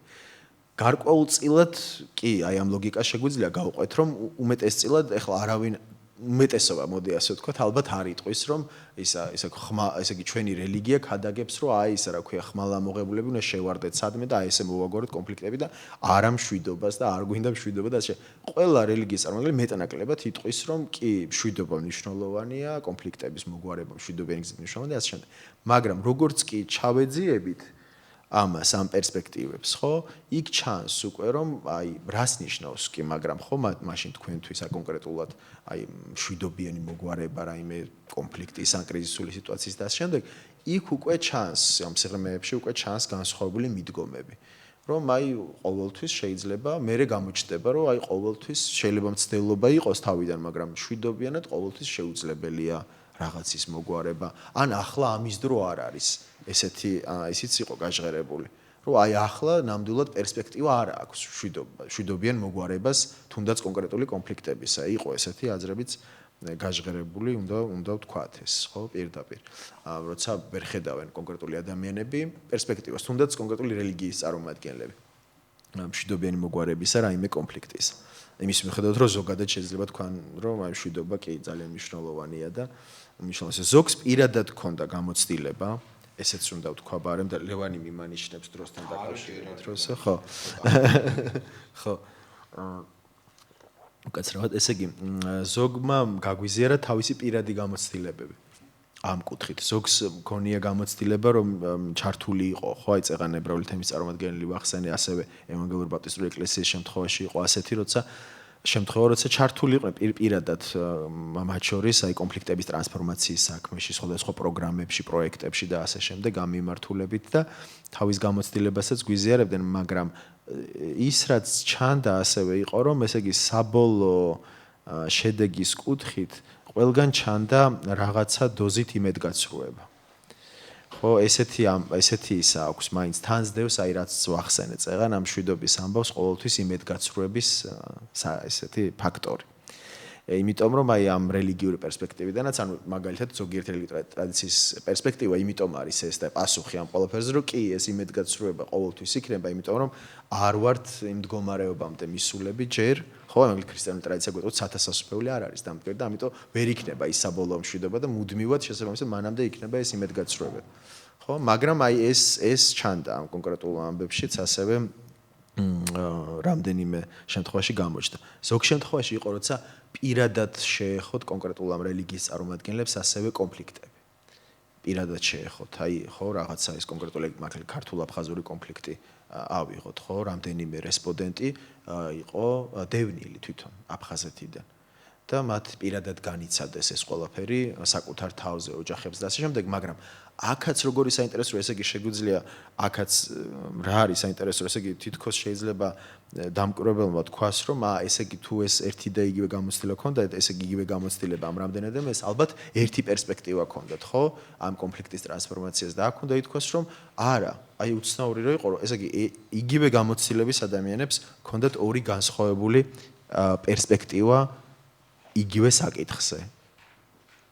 კონფლიქტების ტრანსფორმაციაზე და მშვიდობის დამყარების ამბავზე. ერთი მაგალითად ვერ ხედავდა ამ ეტაპზე პერსპექტივას მშვიდობიანად რაიმე კონფლიქტების მოგვარებისა და მეორე უფრო აქცენტს აკეთებდა კიდევ უფრო ესეთ ღრმა ქრისტიანულ მიდგომაზე. როცა კონფლიქტების ტრანსფორმაციაზე და მშვიდობის დამყარებაზე გვაქვს, აი რეალური მშვიდობის დამყარებაზე საუბარიო, ეს სასულიერო პირი ამბობდა, რომ პირველ რიგში ადამიანები ამ რელიგიური პერსპექტივიდან ამბობდა ის ადამიანი უნდა ხედავდეს მეორე ადამიანში ღმერთს. ხო? და ეს ახლა რამდენად რთული არის. არა მარტო თვითონ, ესე იგი ზოგადად მიღმა ამ რელიგიური პერსპექტივებისა თუნდაც, არამედ თვითონ კონკრეტულ რელიგიებშიც და მათ შორის რელიგიურ კონფლიქტებშიც და ასე შემდეგ. ხო, რამდენად რთულია ამის პრაქტიკაში გატარება. ხო, ძალიან იქეს მოწოდებები თუნდაც აი ახალ აღთქმაში ქრისტიანულ ტრადიციაში რომ არა მხოლოდ მოყვას ის სიყვარულზე ლაპარაკი მტრის სიყვარულზე და მე ამაზეა დებატები რომ რას ნიშნავს ეს მტრის სიყვარული ხო და ნუ მთელი თეოლოგიური დისკუსიები ამას მაგრამ ეს ხო ეს პერსპექტივები საბოლოო ჯამში არის ძალიან საინტერესო იმიტომ რომ მათი შედარებაც შეიძლება ერთმანეთთან სად ემთხვევა ისინი სად არ ემთხვევა რატომ არ ემთხვევა როცა არ ემთხვევა და აი ამ კუთხით რაღაცა დასკვნებიც რაც გავაკეთეთ ამ კვლევის ფარგლებში და მე ინტერვიუების ფონზეც რომლებიც კიდევ ჩავწერეთ შემდეგ ვიდეო ინტერვიუების სახით ამ კვლევის შემდეგ ასევე შეგვიძლია რამდენიმე საკითხი გამოვყოთ როცა საუბარია რელიგიურ პერსპექტივებზე ან რელიგიის როლზე მშვიდობის დამყარებაში და მშვიდობაზე ზოგადად ხო აი მაგალითად ერთ-ერთი მნიშვნელოვანი ფაქტორი რაზეც გამახვილდა ყურადღება იყო ნდობა ზოგადად სანდოობის საკითხი ეს სხვათა შორის ასევე ფიქსირდება წინაპირობებში რომელიც დასაწყისში ვთქვი მე როგორც როდის შეიძლება რომ მაგალითად კონკრეტული რელიგიური დენომინაცია ან მისი წარმომადგენელი ჩაერთოს ნებისმიერი კონფლიქტის ან კრიზისის განმოხტვაში თუ მის მიმართ არის ნდობა ოღონდ ან ინსტიტუციის ან კონკრეტული პირების ხო ოღონდ ეს ნდობა ესე იგი ვერ ექნება მხოლოდ ერთ მხარეს მარტო ესე იგი თუ ერთ მხარეს აქვს ამ კონფლიქტის ან კრიზისების ამ შემდეგ წარუმატებელი იქნება დიდი ალბათობით ეს ჩარევა იმიტომ რომ ესე იგი მეორე მხარეს თავიდანვე თუ ნდობა არ აქვს ამ მედიაციის პროცესისადმი მაშინ თითქმის გამორიცხულია რაღაც კონკრეტულ შედეგებამდე ამიტომ ბევრი ამახვილებდა ამაზეც ყურადღებას რომ ეს ნდობის ფაქტორი არის ძალიან მნიშვნელოვანი მათ შორის ამ რელიგიური დენომინაციებისთვის რომ მათ შეძლონ სრულფასოვნად თუნდაც ჩართვა ასე ვთქვათ ამ მიმართულებით ამ კონფლიქტების ტრანსფორმაციის მიმართულებით ხო კონკრეტულ საკითხებზე ასევე კონფლიქტების მოგვარების ტრანსფორმაციის მნიშვნელოვანი იყო რომ ზოგიერთმა სასულიერო პირმა თვითონ გამოთქვა მაინც სამომავლო პერსპექტივაში მზაობა რომ თუ ასეთი შესაძლებლობა იქნება რომ ისინი პირადად და ან იცნობდნენ ასევე სხვა სასულიერო პირებს რელიგიურ პირებს რომლებიც რელიგიური დენომინაციის წარმომადგენლებს რომლებიც ჩაერთვებოდნენ აი ამ კონფლიქტების ტრანსფორმაციაში ზოგადად ნებისმიერი კონფლიქტის ტრანსფორმაციაში თუ მშვიდობის დამყარების საქმეში და ასე შემდეგ ზოგიერთი შემთხვევაში ეს მზაობა დიდად არ ჩანდა მაგრამ ზოგიერთმა სასულიერო პირმა ეს დააფიქსირა ნამდვილად და არა მარტო სასულიერო პირებთან ჰქონდა ბუნებრივია ჩვენ ინტერვიუები ასევე ზოგადად ამ რელიგიური დენომინაციების სხვა წარმომადგენლებთანაც მაგალითად რაღაც ისეთ სათემო ორგანიზაცია აქვს მაგრამ ამ რაიმე ტიპის ორგანიზაცია მაგრამ ამ კონკრეტულ რელიგიასთან ასოცირებული ისინიც ხშირად საუბრობდნენ ამაზე და რამდენად მნიშვნელოვანი ასევე საუბრობდნენ ერთ-ერთი მნიშვნელოვანი ფაქტორი იყო ასევე რომ ინფორმაციის არსებობა არა მარტო ზოგადად უბრალოდ იმიტომ რომ ძალიან ესეთ ეპოქაში ვცხოვრობ რომ ბევრი ინფორმაცია მაგრამ ხანდახან ნაკლები ცოდნა ხო შეიძლება ბევრი რაღაცა ვიცოდეთ რაღაცა თუნდაც კონკრეტულ კონფლიქტზე კრიზისზე ასე შემდეგ მაგრამ ეს არ გადაითარგმნოს სიღრმისეულ ცოდნაში ამ საკითხს და ესეც ძალიან მნიშვნელოვანია არა მარტო ინფორმირებულობა, არამედ უფრო სიღრმისეული ცოდნა, თუ მით უმეტეს შეიძლება პრეტენზია გვაქვს რაღაც კონკრეტული კონფლიქტის რაღაცა მოგვარების საქმეზე საუბარს როცა ეხება საქმე ან მის მოგვარებას, ან ამ პროცესის დაწყებას და ასე შემდეგ და ზოგადად აი მშვიდობის თემას. კონკრეტულ კონფლიქტებთან მიმართებაში აქ ძალიან მნიშვნელოვანია მით უმეტეს ეს ხო რომ ეს გაღრმავება ამ ცოდნისა არა უბრალოდ რაღაც ზოგადი პერსპექტივებით და სტერეოტიპული მიდგომებით ასე ვთქვათ დაწყება ფიქრი ამ ყველაფერზე არამედ შეიძლება ამით დაწყება ესეც არ არის გამორიცხული ხო ყველა რაღაცა ამით ვიწყებთ რაღაცა თემაზე მაგრამ მე უკვე მზაობა რომ უფრო რაღაც სიღრმისეული ცოდნა მივიღოთ და საბოლოო ჯამში კიდევ ერთხელ მაინც მე ვიტყოდი და გავამახვილებდი ყურადღებას იმაზე რომ მაინც ესე იგი ჩანს რომ ესე იგი რიგ შემთხვევებში მხოლოდ აი საგამონაკლისო შემთხვევები ბუნებრივია არის და მნიშვნელოვანი საგამონაკლისო შემთხვევები თან როცა სიღრმისეულად ხდებოდა განხილვა და შემოსვლა ამ დისკუსიაში მშვიდობის თემაზე და კონფლიქტებზე და ასე შემდეგ და პოლიტიკურ კრიზისებზე მათ შორის მიმდინარე ამბებზე და სხვა ტიპის კრიზისებზე მაგრამ ასევე არაერთ შემთხვევაში არასაგამონაკლისო შემთხვევებში მოდი ასე ვთქვათ ძირითადად ჩანდა რომ არაერთი წარმომადგენელი სხვადასხვა რელიგიურ დენომინაციისა იკავებდა თავს ესეთი კონკრეტიკისგან, მოდით ასე ვთქვათ, უფრო ზოგადი შეფასებებით შემოიფარგლებოდა ხშირად და ფრთხილობდა. ხო და ეს მე მაინც მიმაჩნია ძალიან მნიშვნელოვან ამბად, დეტალათაც არა მნიშვნელოვან განსაზღვრელ ფაქტორად, როცა საუბარი გვაქვს რელიგიისა და მშვიდობის ურთიერთმიმართებაზე, ხო, ჩვენ ქვეყანაში თუ მთლიანად რეგიონშიც. აი რადგან კავკასიაც არის ნახსენები ხო სათაურშივე ამ ჩვენი მოხსენებისა უნდა ვთქვათ რომ რელიგიების პოლიტიზირების თემა არის მნიშვნელოვნად დგას და კონკრეტული რაღაცა პოლიტიკური ჯგუფები, კონკრეტული სახელმწიფოები იქნება ეს თუ რაღაც ხელისუფლებები, მათ შორის იყენებენ კონკრეტულ რელიგიებს პოლიტიკური მიზნებისთვის, კონკრეტული პოლიტიკური მიზნებისთვის.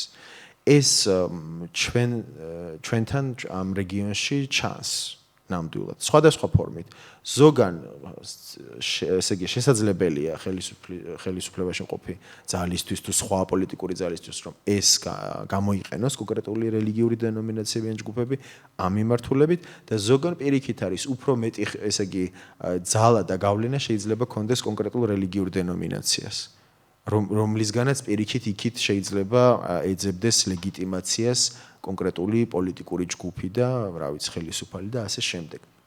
მაგრამ ის რომ ზოგადადაც თუმცა ჩვენთან რადგან ჩვენ რეგიონზე გვაქვს საუბარი რელიგია და პოლიტიკა არის ძალიან ესეთი გადაჯაჭვული ბევრი გაგებით რაც არ უნდა ერიდებოდნენ ზოგიერთი ასე ვთქვათ რელიგიური დენომინაციის წარმომადგენლები ამ თემაზე საუბარს ეს მაინც ეს ფაქტორი მნიშვნელოვანი ფაქტორად რჩება და განსაზღვრავს მათ შორის იმას თუ რას იტყვიან საჯაროდ მათ შორის ესეთი კვლევების ფარგლებში ამა თუ იმ თემაზე ეს იქნება მშვიდობა თუ სხვა ნებისმიერი თემა ის ყოველთვის ესე იგი მაინც ქვეცნობიერად ფიქრობენ რომ აი პოლიტიკურად ეს რაღაცა რო თქვა ესე იგი ეს განცხადება როგორ იქნება აღქმული ხო, იმიტომ რომ მე ასოცირებული იქნება მთლიანად იმ რელიგიურ დენომინაციასთან და ასე შემდეგ.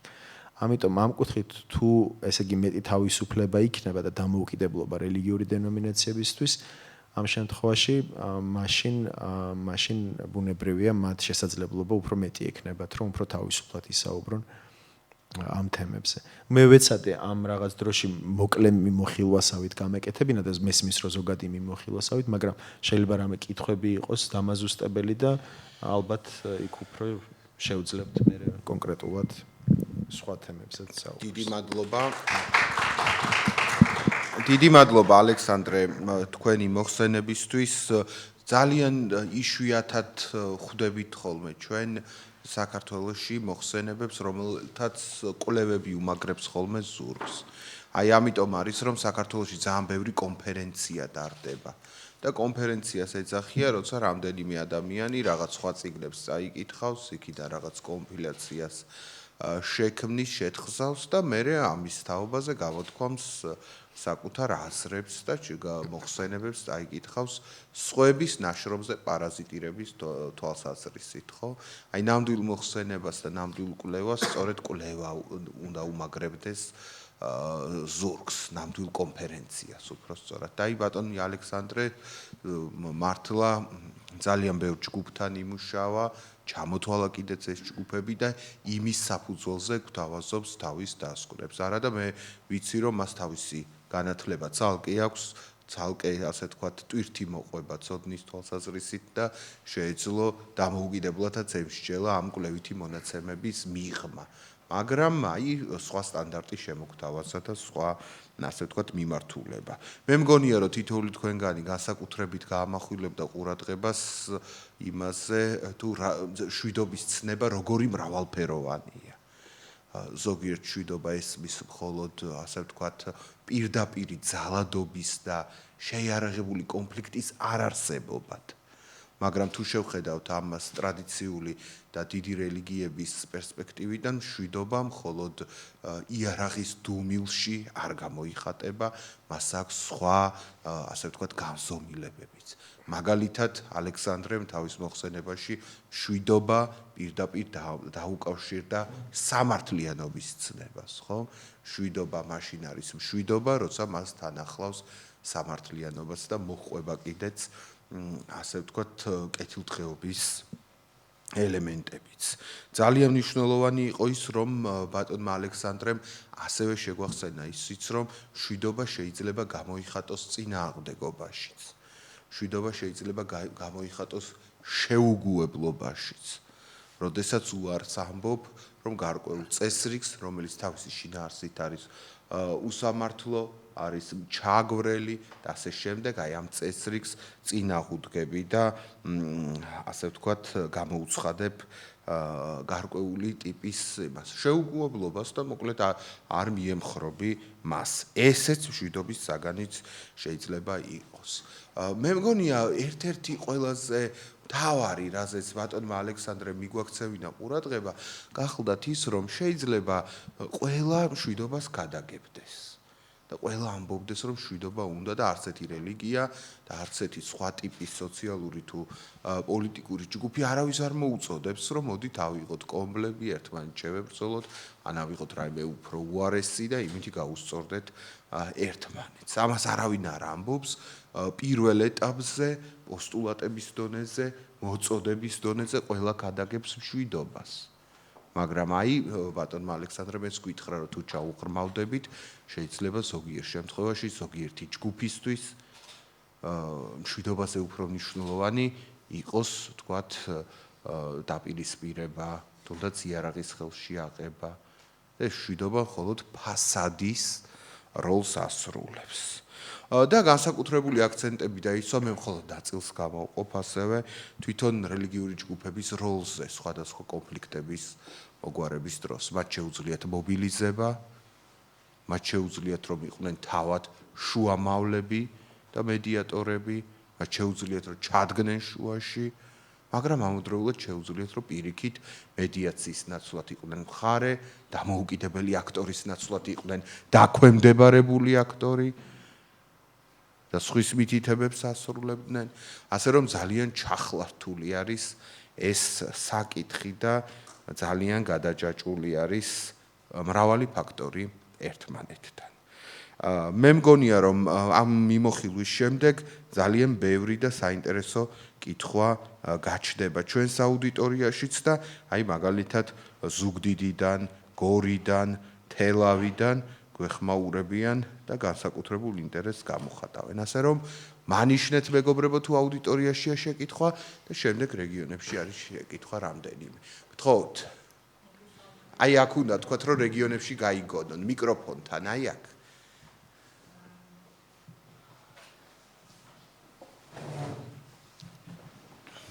მოგესალმებით, რომ ბოდიშს მოგიხდით, იმიტომ რომ მე სხვა შეხვედრაზე ვიყავი და დამაგვიანდა, მაგრამ ჩემთვის ძალიან საინტერესო საკითხებზე უნდა გესაუბრათ და უბრალოდ ერთ შეკითხვას დავსვამ და ერთი კიდევ მაინტერესებს, აი თქვენი მოხსენება ხო არ იქნება დაბეჭდილი სადმე რომ წაკითხვა იყოს შესაძლებელი.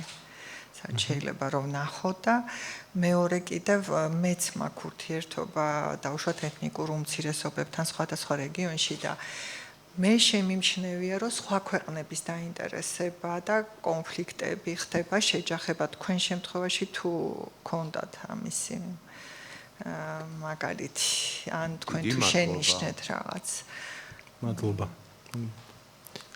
ეს კვლევა დაბეჭდილი არ არის შენახული არის ელექტრონულ თვალსაზრისით რიგი მიზეზების გამო, მაგრამ დაინტერესებულ პირებში და პროფესიონალურ წრეებში ვრცელდება ხოლმე და შესაბამისად შეგვიძლია რომ თქვენ მოგაწოდოთ მით უმეტეს კონცენტრაცია თუ გაქვთ ამ თემებზე და ამ საკითხებზე. ეხლა ბატონი ალექსანდრე უპასუხებს ჯერ მეორე შეკითხვას. მოკლედ ვიტყვი რომ უბრალოდ ესე იგი ხო როგორც ლევანმა აღნიშნა ბუნებრივია ხო ეს გარკვეული მიზეზების გამო სრულად ეს კვლევა არ არის გამოქვეყნებული იგეგმება ნაწილის ამ კვლევის გარკვეული ნაწილი შემცირებული ასე ვთქვათ მცირე ვერსიის გამოქვეყნება მე მგონი ამ თვის ბოლოს ალბათ ამაზე გვაქვს საუბარი და რაც შეეხება იმ კითხვას როცა სხვა ქვეყნის აი კონფლიქტები შეიძლება აქ მე თუ სწორად გავიგე გადაითარგმნოს ასევე აქ ჩვენთან რაღაც კონფლიქტ ან აღქმებზე რაღაც ამ კონფლიქტებს და შემდეგ იმის გამო რომ ეს კვლევა კონცენტრირებული იყო უფრო მეტად აღქმებზე ბუნებრივია როგორც ზოგადად მშვიდობის ცნებაზე მაგრამ ქართულ-აფხაზურ და ქართულ-ოსური კონფლიქტების კონტექსტში ამის გამო ნაკლებად რესპონდენტები ნაკლებად ეხებოდნენ სხვა რეგიონალური კონფლიქტების თემებს თუმცა საკუთარ გამოცდილებებზე საუბრისას ახსენებდნენ სხვადასხვა კონფლიქტებს და მაგრამ ყველგან საუბრობდნენ მაინც მშვიდობის მნიშვნელობაზე. ანუ ესე იგი არსად სიღრმისეულად იმ კუთხით რომ ესე იგი სიღრმისეულად საუბრობდნენ მშვიდობის ცნებაზე, მაგრამ არა ამ კონფლიქტებზე, სხვა კონფლიქტებზე გულისხმობ და არა მაგალითად არ ამბობდნენ რომ აი რაღაცა დეტალებში არ შედიოდნენ იმ კონფლიქტებზე, რომ ის იქ ასე თუ იქნება, აი ჩვენი მიდგომა იქნება მაშინ ასეთი. ცდილობდნენ რომ ამ კონტექსტში, საქართველოს კონტექსტში ესაუბრათ ამ თემაზე. ბუნებრივია ეს გარკვეული ლიმიტები ქონდა ამ კვლევას და შესაძლებელია სავსებით რომ ესე იგი კიდევ სხვა წარმომადგენლებს ესაუბრათ კიდევ უფრო კონკრეტულად შემდგომ ამაზე, მაგრამ აი ალბათ თქვენც რომ გაეცნობით შემდეგ ამ კვლევას და იმედი გვაქვს რომ შევძლებთ რომ გადმოგიგზავნოთ ეს კვლევა ნახავთ იქ უფრო აი რა პერსპექტივებზე იყო ძირითადად საუბარი და რას გვიზიარებდნენ მეტწილად ამ საუბრებში. თქვენ გქონდათ შეკითხვა და კიდე მანიშნეთ მეგობრებო ვინმეს თუ გაქვთ აქ შეკითხვა დიახ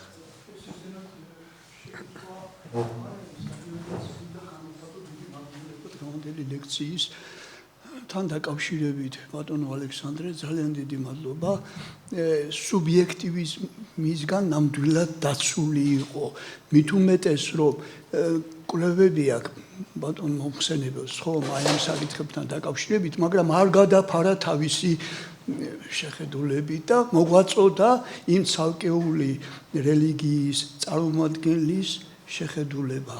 ოღონ რას ვისურვებდი იცით აი იმ აფხაზების და იმ ოსების წარმომადგენლების მიდგომა რომ უფრო ცოტა ხაზგასმით ყოფილიყო რა მხრივ როგორ ფიქრობენ რომ აი მშვიდობისათვის მათი ბრძოლა და მათი მოქმედება აი როგორ მიაჩნიათ მათ და რამდენად ეს დაგვაბრუნებს ჩვენ აი ოკუპირებულ ტერიტორიებთან პლუს ამას ძალიან დიდი მადლობა ორგანიზატორებს ბატონმა ლევანმა ისე გაშიფრა ეს შეუძლებელი იყო რომ მართლა მთელი სიგრძეს სიგანით არ წარმოგვედგინათ დღევანდელი მოხსენება ძალიან დიდი ბატონი ალექსანდრეს რომ უსვინე იმის დამსახურება გაიხარეთ გთხოვთ თქვენ გქონდათ შეკითხვა და მე წავიკითხავთ აქედან აი აქ რეგიონებიდან მოსულ შეკითხვებში პირიქით ბატონი ალექსანდრეს სუბიექტურ აზრს ითხოვენ ზოგიერთ საკითხზე და დავსვამთ ამ შეკითხვას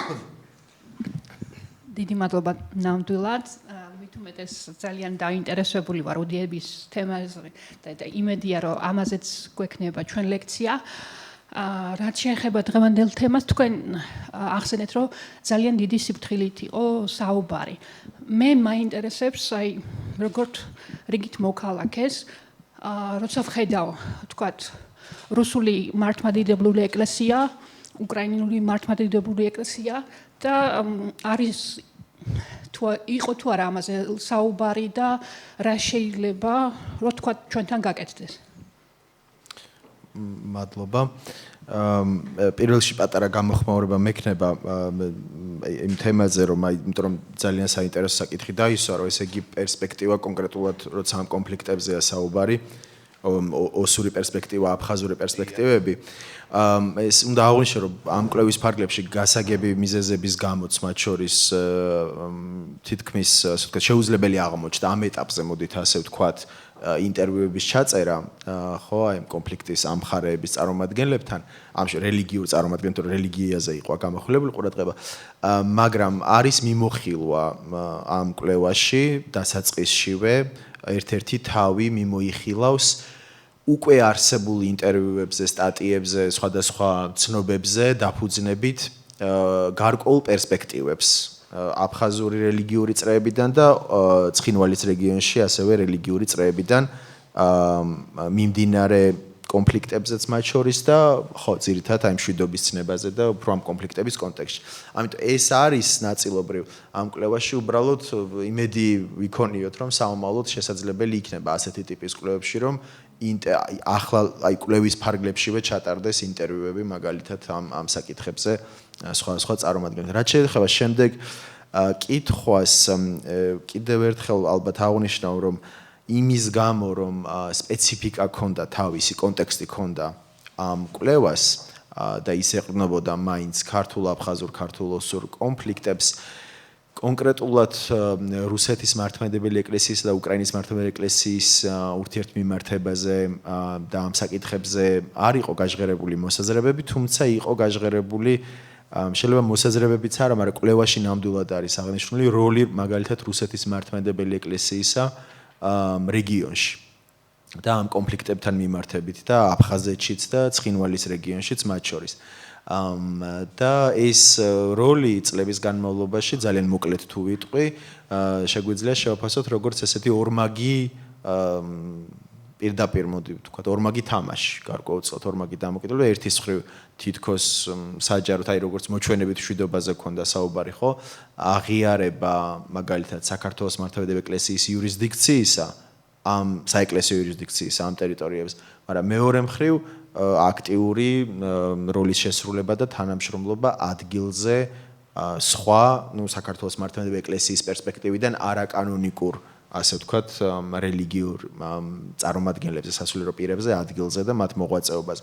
ამიტომ ეს ორმხრივი როლი არის, მაგრამ ეს ფაქტორი აქაც ჩანდა მაინც რუსეთის მართლმადიდებელი ეკლესიის ამ კუთხით და ხო, ესეც კვლევაში არის მიმოხილული, მოკლედ. კი ბატონო. მეგობრებო, თქვენ მოიფიქრეთ, კიდევ თუ გაქვთ შეკითხვა, მანამდე კი აი ამოვიკითხავ. ხო, ერთ-ერთი კითხვა უკავშირდება საქართველოს მუსლიმურ თემს.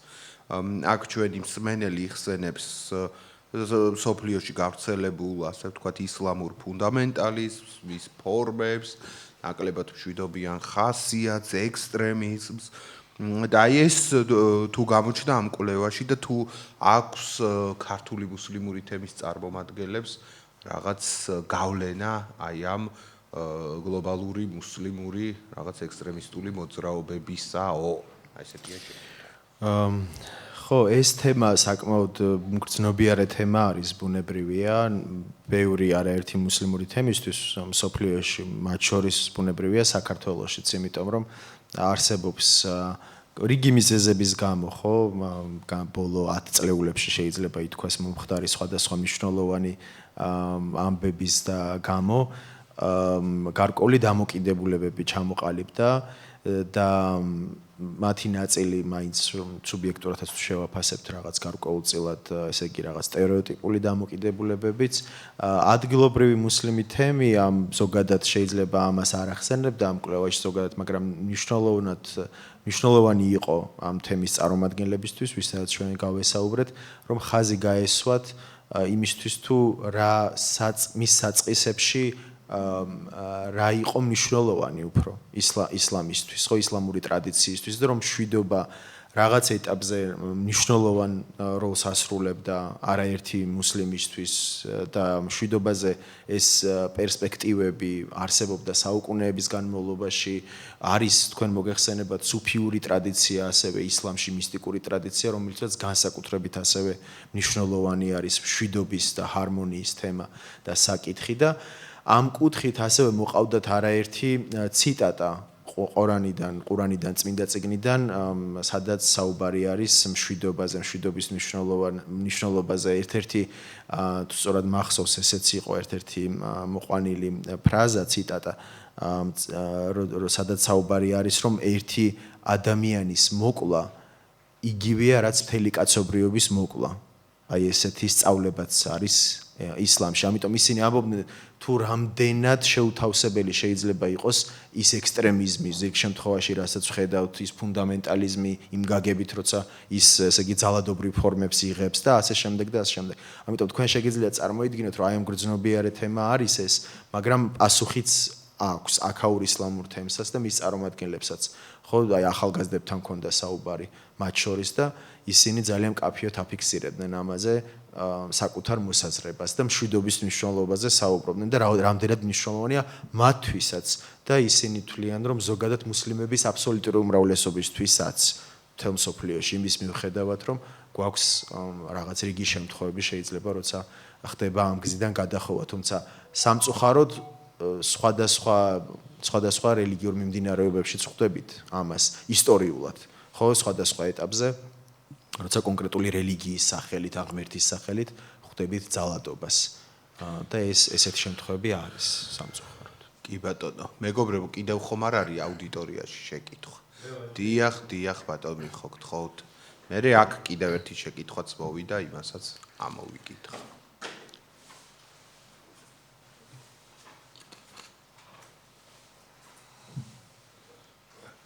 დიდი მადლობა, ალექსანდრე. ისეთი თემაზე გვაქვს ლექსია, რომ არ მინდა სურვილი გამიჩნდა, რომ ეს დეტალი მეხსენებინა თვითონ დამოკიდებულება ზოგადად ახლა როგორც ყველა კავკასიური სახლისა მისი მუშაობის თვალსაზრისით. ჩვენი ერთ-ერთი პრიორიტეტი დაფუძნების დღიდან იყო სამშვიდობო მოძრაობა, რომელსაც ჩვენ ამას ვახერხებდით ცდილობით ჩვენი წვლილი შეგვეტანა ქართულ-აფხაზური, ქართულ-ოსური კონფლიქტის მომხმარებაში. მაგრამ ჩვენზე განსაკუთრებული მძიმე შთაბეჭდილება მოახდინა როგორც ყველაზე იმ დროისათვის ჩეჩნეთში განვითარებულა მოვლენა განსაკუთრებით მეორე 96 წელს და ჩვენ თვითონ ვიყავით ამისი უშუალო მომსწრეები, იმიტომ რომ ერთი წლის განმავლობაში ჩეჩენ მტოვლებს აქ ვინახავდით. მე თვითონ რამდენჯერმე ჩემ მეგობარ ეკეჰარდ მაასთან ერთად საზღვარზე დავუხდი და იქიდან ჩამოვიყვანე და მე ჩავაცილეთ იქა და ასე შემდეგ. მაგრამ ამის მერე ხალბატონ ნაირადს გაუჩნდა ესეთი იდეა, რომ და სოთაშორის ევროპაში ყოფილა ამდაგვარი რაღაცა ასეთი, რომ რადგან ასეთ უსასო მდგომარეობაში აღმოჩნდი და ომებმა ლამის დაზაფრა მთელი კავკასია, ჩავგეტარებინა ასეთი ღონისძიება. ერთი და იგივე დღეს მთელ კავკასიაში და არა მარტო კავკასიაში, ყველა თავთავიანთ სალოცავებში ილოცონ თქვა 12 საათზე 13 მაისს, 14 მაისს კავკასიის გადარჩენისათვის.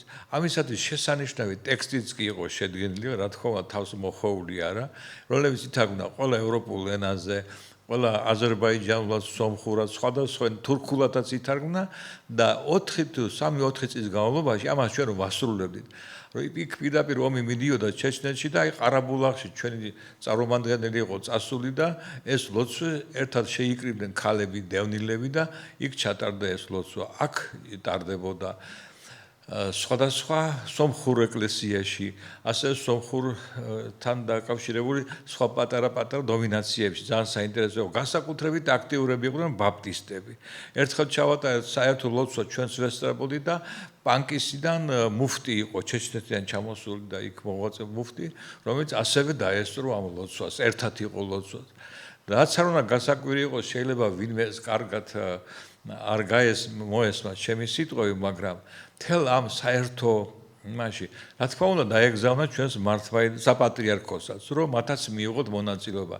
ერთადერთი ვისაც ამ საერთო ლოცვაში, სიცოცხლის გადარჩენისათვის კავკასიაში არ მიიღო მონაწილეობა და უარი თქვა, ეს იყო ქართული მართლმადიდებელი ეკლესია, საპატრიარქო. იმ მოტივით, რომ ეს იქნებოდა ეკუმენიზმი და ეს დაარღვევდა მათ რაღაც საეკლესიო კანონს მართლმადიდებლურ იმას.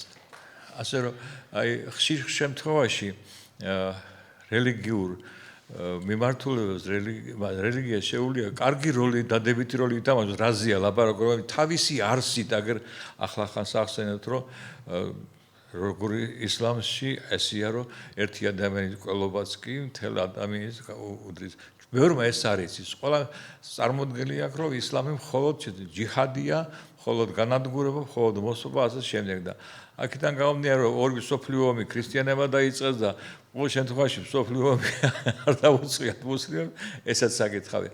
ასე რომ ძალიან მნიშვნელოვანია, თუ თქვენთვის საინტერესოა ზოგიერთი ტექსტი მაშინდელი ჩვენი ჩანაწერებისა, ჩვენ მაგას მოგაწვდით, იმიტომ რომ შეიძლება გარკვეული თვალსაზრისით ეს რამეში გამოგადგეთ, რადგან თქვენ ამ საკითხს იკვლევთ.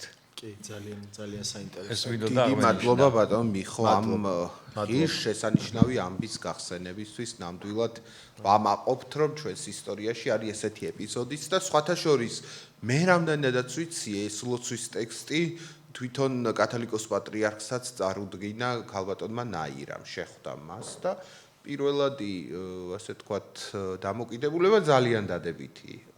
აი მერე წამოვიდა ეს ბრალდებები ეკუმენიზმზე და ეს საშინელება და უბედურებაა და მერე გამოეთიშნენ, თორე თავიდან თითქოს უნდა შემდგარიყო ეს ამბავი. ერთი ძალიან საინტერესო შეკითხვა მოვიდა ჩვენს მესენჯერში. ეს უკავშირდება იარაღთან დამოკიდებულებას. აი იხსენებენ რამდენიმე ფილმს, სადაც ჩანს, რომ ამერიკელი მორწმუნე ქრისტიანები ჯარში იმსახურობენ, მაგრამ უარს ამბობენ იარაღის გამოყენებაზე მისდამი დამოკიდებულების მიმართ. აი ხო რამე ამ მიმართულებით რომელიმე საქართველოში, კავკასიაში მოქმედ საეკლესიო თუ რელიგიურ ჯგუფს ხო არ უთქვამთ იარაღთან, შეიარაღებასთან, მილიტარიზმთან დაკავშირებით. ამაზე ხო არ დაუსვამთ აქცენტი და ხო არ გამოუთქვათ ანტიმილიტარისტული შეხედულებები. საინტერესო საკითხია, ხო ჩვენთან არსებული რელიგიები, ყოველ შემთხვევაში რელიგიური დენომინაციები მეტწილად მაინც ესე იგი სრულად პაციფისტურ მიდგომებზე არ დგანან, არ იზიარებენ. ეს შეიძლება ცოტა ესეთი უცნაური იყოს, უცნაური ამბავი, რომ როგორ თუ მაშინ ესე იგი მშვიდობაზე აკეთებს აქცენტს რელიგია და შემდეგ, მაგრამ ეს უკავშირდება მათ შორის თეოლოგიური საკითხებს, რომელიც დიდი ხნის განმავლობაში, საუკუნეების განმავლობაში იყო დებატების საკითხი და მე ამაზე ყალიბდებოდა მოსაზრებები. აი მაგალითად არსებობს სამართლიანი ომის პერსპექტივა, შეხედულება. რელიგიურ წრეებში, რომის კათოლიკური ეკლესიის ერთ-ერთი სწავლება არის ეს საუკუნეების განმავლობაში დამკვიდრებული, რომ სამართლიანობის პრინციპებზე დაფუძნებული ომი. რას ნიშნავს ეს? ეს ამაში ძირითადად მოიაზრება თავდაცვითი ომები ხოლმე.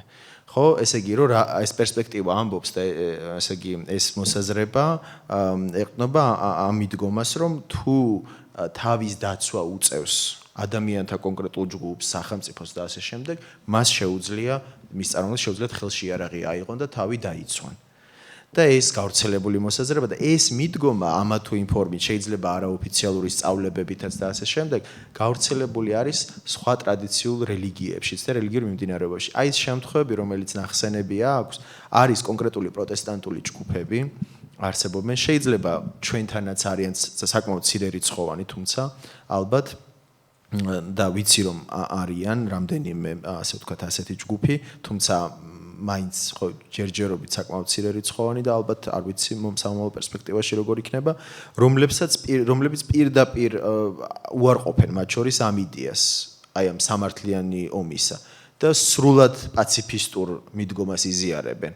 ჩვენთან ისტორიულად იყვნენ ასეთი ჯგუფები, კიდევ უფრო ცოტა მრავალრიცხოვანი, მაგალითად, რუსეთიდან იძულებით გადმოსახლებული დუხობორები აბსოლუტურად იზიარებდნენ ამას. მათ რუსეთის იმპერიამ იარაღი დაურიგა თავის დროზე, მოსაზღვრე რეგიონებში ცხოვრობდნენ რუსეთის იმპერიაში, ასახლებდნენ და დაურიგეს იარაღი, რომ აი, ის რა ქვია, როდესაც გაიმართება მორიგი ჯერზე რაიმე ომი რუსეთ-თურქეთის ან ასე შემდეგ, რომ თქვენც შეიარაღებული ვიყო ჩაერთოთ ამ ომში და დაეცვათ რეგიონი და დემონსტრაციულად გაანადგურეს ეს იარაღები, მათ გადაცემული იარაღები პროტესტის ნიშნად. და ამის მერე კიდე ახალი ტალღა წამოვიდა მათ წინააღმდეგ დევნისა და ასე შემდეგ. ამიტომ ეს ტრადიცია არსებობს ნამდვილად ზოგიერთ რელიგიურ ჯგუფში, მაგრამ ჩვენი კვლევის ფარგლებში ესე გამოკვეთილად, რომ ვინმეს ეთქვა, რომ ესე იგი აბსოლუტურად რაღაც აი პაციფისტური მიდგომით, აი რომ იარაღი არავითარ შემთხვევაში არ შეიძლება აიღოს ადამიანად და ასე შემდეგ, ესე ცალკე არ გაჟღერებულა, თუმცა სულისკვეთება ძირითადად ასეთი იყო. უბრალოდ მეორე საკითხია, რომ როცა უფრო სიღრმისეულად შევალთ აი ამ საუბრებში, როგორც ვახსენეთ, იქ შეიძლება უფრო გამოჩნდეს, რომ აი სამართლიანი ომის მიდგომა უფრო გავრცელებული იყოს რელიგიურ ჯგუფებში, მათ შორის ჩვენთანაც, ვიდრე სრულად პაციფისტური მიდგომა, თუმცა კიდევ ერთხელ აი ჩვენ გვაქვს ჩვენ ქვეყანაშიც რელიგიური ჯგუფებში, კონკრეტულ რელიგიურ ჯგუფში იყო ეს გამოცდილება. შენებართვით ალექსანდრე დავამატებ და თუ მეშლება შემისწორე შენ უკეთ გეცოდინება ჩვენ ჩაგვიტარებია გარკვეული კვლევები ინტერვიუები თქვათ 80-იანი წლების დისიდენტური მოძრაობის წარმომადგენლებთან მათ შორის სასულიერო პირებთანაც მე თვითონაც მიმიღია მონაწილეობა მათ ამ ცნობების შეგროვებაში და იქ ხშირად იხსენებენ ესეთ შემთხვევას რომ 80-იან წლებში მანამდეც საქართველოში ძალიან მცირე რიცხოვანი იყვნენ ეს პროტესტანტული ჯგუფები მოგეხსენებათ 50-იანელები და სხვაები ისინი უარს ამბობდნენ საბჭოთა პასპორტის აღებაზე საერთოდ და საბჭოთა პასპორტის აღებაზე უარის თქმა პარალელურად ნიშნავდა საბჭოთა არმიაში სამსახურზე უარის თქმას. ამის გამო ისინი ისჯებოდნენ, მრავალწლიანი ის ჰქონდათ, რა ქვია, პატიმრობა, ასე შემდეგ, მაგრამ მაინც მიდიოდნენ ამ გზაზე, სწორედ რელიგიური მოსაზრებებით. სახარებისეული სულის როგორ? ხო, არა, იქ არგუმენტი ის არ ყოფილა, რომ შიგნით რაღაცა ზის და გადმოხტება. იქ არგუმენტი იყო, რომ სახარება მე მიგრძალავს, რომ ავღანელ ხალხს თავს დავესხა, რომელსაც არაფერი არ დაუშავებია. წავიდე იქ ვიმსახურო და ამოხოცო ხალხი. აქ არგუმენტს აქვს მნიშვნელობა და სამხედრო ჩართულობას და არ ვაღიარებ იმ ძალადობრივ წყობას, რომელიც არსებობს საბჭოთა რეჟიმშიო და ეს ყოველთვის დიდ შთაბეჭდილებას ახდენდა ჩემზე, რომ მზად ხარ რომ უარი თქვა იმ სახელმწიფოს არსებობაზე, ესე იგი სახარებისეული სულისკვეთებით და მისი ცეცხლით ხარ ანთებული და ამის წინააღმდეგ მიდიხარ. ამას ვერ ახერხებდნენ ბევრნი. რა თქმა უნდა, სიგიჟეთ ირაცხებოდა ეს ამბავი, სულ გაუფრენიათო, იმიტომ რომ ისედაც მცირე რიცხოვანი იყვნენ, ძალიან მცირე სივრცეებში იკრიბებოდნენ და ასე შემდეგ. ისედაც მარგინალიზებულები იყვნენ, ყველა რელიგია მარგინალიზებული იყო და ხა წარმოიდგინეთ არატრადიციული რელიგია ამ სივრცისთვის, ხო, კიდევ უფრო მეტად. მაგრამ აი ამ სახარებისეული რწმენით ისინი ცდილობდნენ წინააღმდეგობა გაეწიათ სწორედ ეს პაციფისტური და ესეთი მოსაზრებებით, ხო, ანტიმილიტარისტული მოსაზრებებით.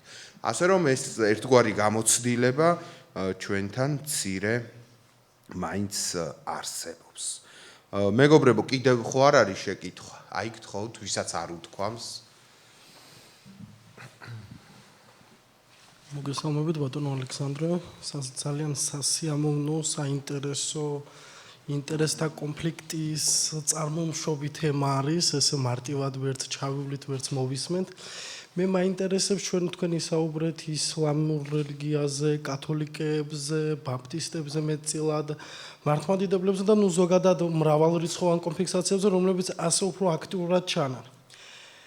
არ ვიცი რატომ, მაგრამ ყოველი შემთხვევისთვის ეხა დამაინტერესდა. ქონიათ თუ არა კვლევის ფარგლებში რელიგიური მოძრაობა თუ არ ვიცი როგორ მოიხსენიო, რამდენადაა სწორი თეოლოგიურად მათი მოხსენება იეჰოვას მოწმეებზე, რომელთა შესახებ ვრცელდება ინფორმაციები, როგორი პაციფისტურები არიან, როგორი პირდაპირ ესე ვთქვათ აკრძალვას აკეთებენ ყველაფერი იმაზე, რაც სტანდარტულ რელიგიებში არ არის უარყოფილი, მაგალითად არჩევნების უარყოფა, რომ იქ მთავარი ღმერთია და არ შეიძლება ადამიანის არჩევა და ასე შემდეგ. თუ ქონიათ მათთან ურთიერთობა და თუ შეიძლება მათი რელიგიური მოსაზრების გამოყენების თვალსაზრისით რაღაცა ასე ვთქვათ ნორმალიზებული აქტი თუ რა ვიცი რაღაცა დავწეროთ და ვთქვათ მათ შესახებ ორიოდე სიტყვით. მადლობა. კვლევის ფარგლებში არ ყოფილა, მაგრამ ბატონ ალექსანდრეს დიდი თვალსაჩინო. ხო, ამ კვლევის ფარგლებში როგორც ლევანმა აღნიშნა, არ ქონია. ბუნებრივია რომ რაღაცა ლიმიტი უნდა დაგვეწესებინ რომ სად გავჩერდებოდეთ, იმიტომ რომ რაღაც თავისი ისა აქვს, ხო, ესე რაღაც რამხელა უნდა იყოს ეს კვლევა და ასე შემდეგ რომ დაიწერება და შედეგები და ასე შემდეგ და ამიტომ გარკვეულ ეტაპზე მოგვიწია რაღაც გაჩერება, როცა ამ სიას ვადგენდით, მაგრამ სამომავლოდაც შეიძლება ზოგადადაც ეს სხვადასხვა ტიპის კვლევები მათ შორის, ხო, სხვადასხვა პერსპექტივების კუთხით შეიძლება ნამდვილად, იმიტომ როგორც თქვენ აღნიშნეთ, აქ ნამდვილად ხვდებით ნიშნულოვნად განსხვავებულ ხედვებს ამ თემში, არაერთ საკითხზე და ზოგადად საერთოდ რაღაც სახელმწიფო რაღაცა ყოველდღიურობაში თუნდაც რაღაცა წვლის შეტანაზე ან მონაწილეობაში სხვადასხვა მიმართულებით, მათ შორის ეს შეიძლება სამხედრო საქმეც იყოს და ასე შემდეგ და პირდაპირ ეხებოდეს მშვიდობის თემასაც. ამიტომ როგორც აღნიშნეთ, ამ კვლევის ფარგლებში არა, მაგრამ სამომავლოდ ვფიქრობ, რომ შეიძლება ძალიან საინტერესო იყოს საკვლევად, რა ვიცი, მე თუ არა სხვებისთვის მაინც მე მგონი ძალიან კარგი იქნებოდა თუ იქნებოდა ასეთი კვლევა. კი ბატონო. მაშინ კიდევ ერთხელ მადლობა გადაუხადოთ ძვირფას ბატონ ალექსანდრეს და მეგობრებო, ხვალ 17 საათზე ჩვენ დავისვენებთ ლექციებისგან, არ გვექნება ლექცია, მაგრამ გვექნება ძალიან საინტერესო ფილმის ჩვენება. ხვალ ჩვენ უნდა ვუყუროთ ფილმს სახელწოდებით, ძალიან მომწონს ეს სახელწოდება, დედოფალ შუშანიკის ბატალიონი. თქვენ იცით ახლა კონფლიქტებს და ჯარისკაცებს მაინც და მაინც კავკასიურ სახლში ძალიან გვიყვარს და პატივცემთ მათ, მაგრამ აი ამ სისხლიანი დაპირისპირებების გახსენება, მისი დეტალების გახსენება კავკასიურ სახლში არ გვიყვარს ხოლმე. უფრო ყურადღებას ვამახვილებთ იმაზე, რაც გვაერთიანებს და ასე შემდეგ. ხვალაც ესე იქნება, მაგრამ გვინდათ რომ გაგაცნოთ თქვენ ის ადამიანები, რომლებიც საქართველოს ტერიტორიული მთლიანობისთვის იბრძოდნენ და არ იყვნენ ეროვნებით ქართველები და გაწევრიანებულნი იყვნენ დედოფალ შუშანიკის ბატალიონში. ეს სახელი ალბათ ბევრს გეუბნება, ძირითადად ამ ბატალიონში იყვნენ თბილისელი და არა მხოლოდ თბილისელი სომხები გაწევრიანებული. და სამწუხაროდ დაკარგულია მათი კვალი, მათი წვლილი, მათი გმირობა ჩვენ საზოგადოებაში. ჩვენ ბევრი რამ ვიცით ბაგრამიანის ბატალიონის შესახებ და არაფერი არ ვიცით დედოფალ შუშანიკის ბატალიონის შესახებ. ასე რომ ხვალ გველოდება ძალიან ბევრი აღმოჩენა, ბატონი არტურ მარტიროსიანი ამ ფილმის ერთ-ერთი ავტორია და მთავარი ავტორი, ვინც კვლევა ჩაატარა და ასე შემდეგ, დავით გულუკიანი გახლავთ, რომლებიც მოვლენ ჩვენთან, პატარა შესავალი სიტყვა გვექნება, შემდეგ უყურებთ ამ ფილმს და მერე დავუსვამთ შეკითხვას დავითს, როგორც კვლევის ავტორს და ასევე არტურსაც, ვინც დაამონტაჟა, მოაწესრიგა და საბოლოო სახე ამ ფილმს. ასე რომ გელოდებით ხვალ და ალექსანდრეს კიდევ ერთხელ დიდი მადლობა ჩვენთან.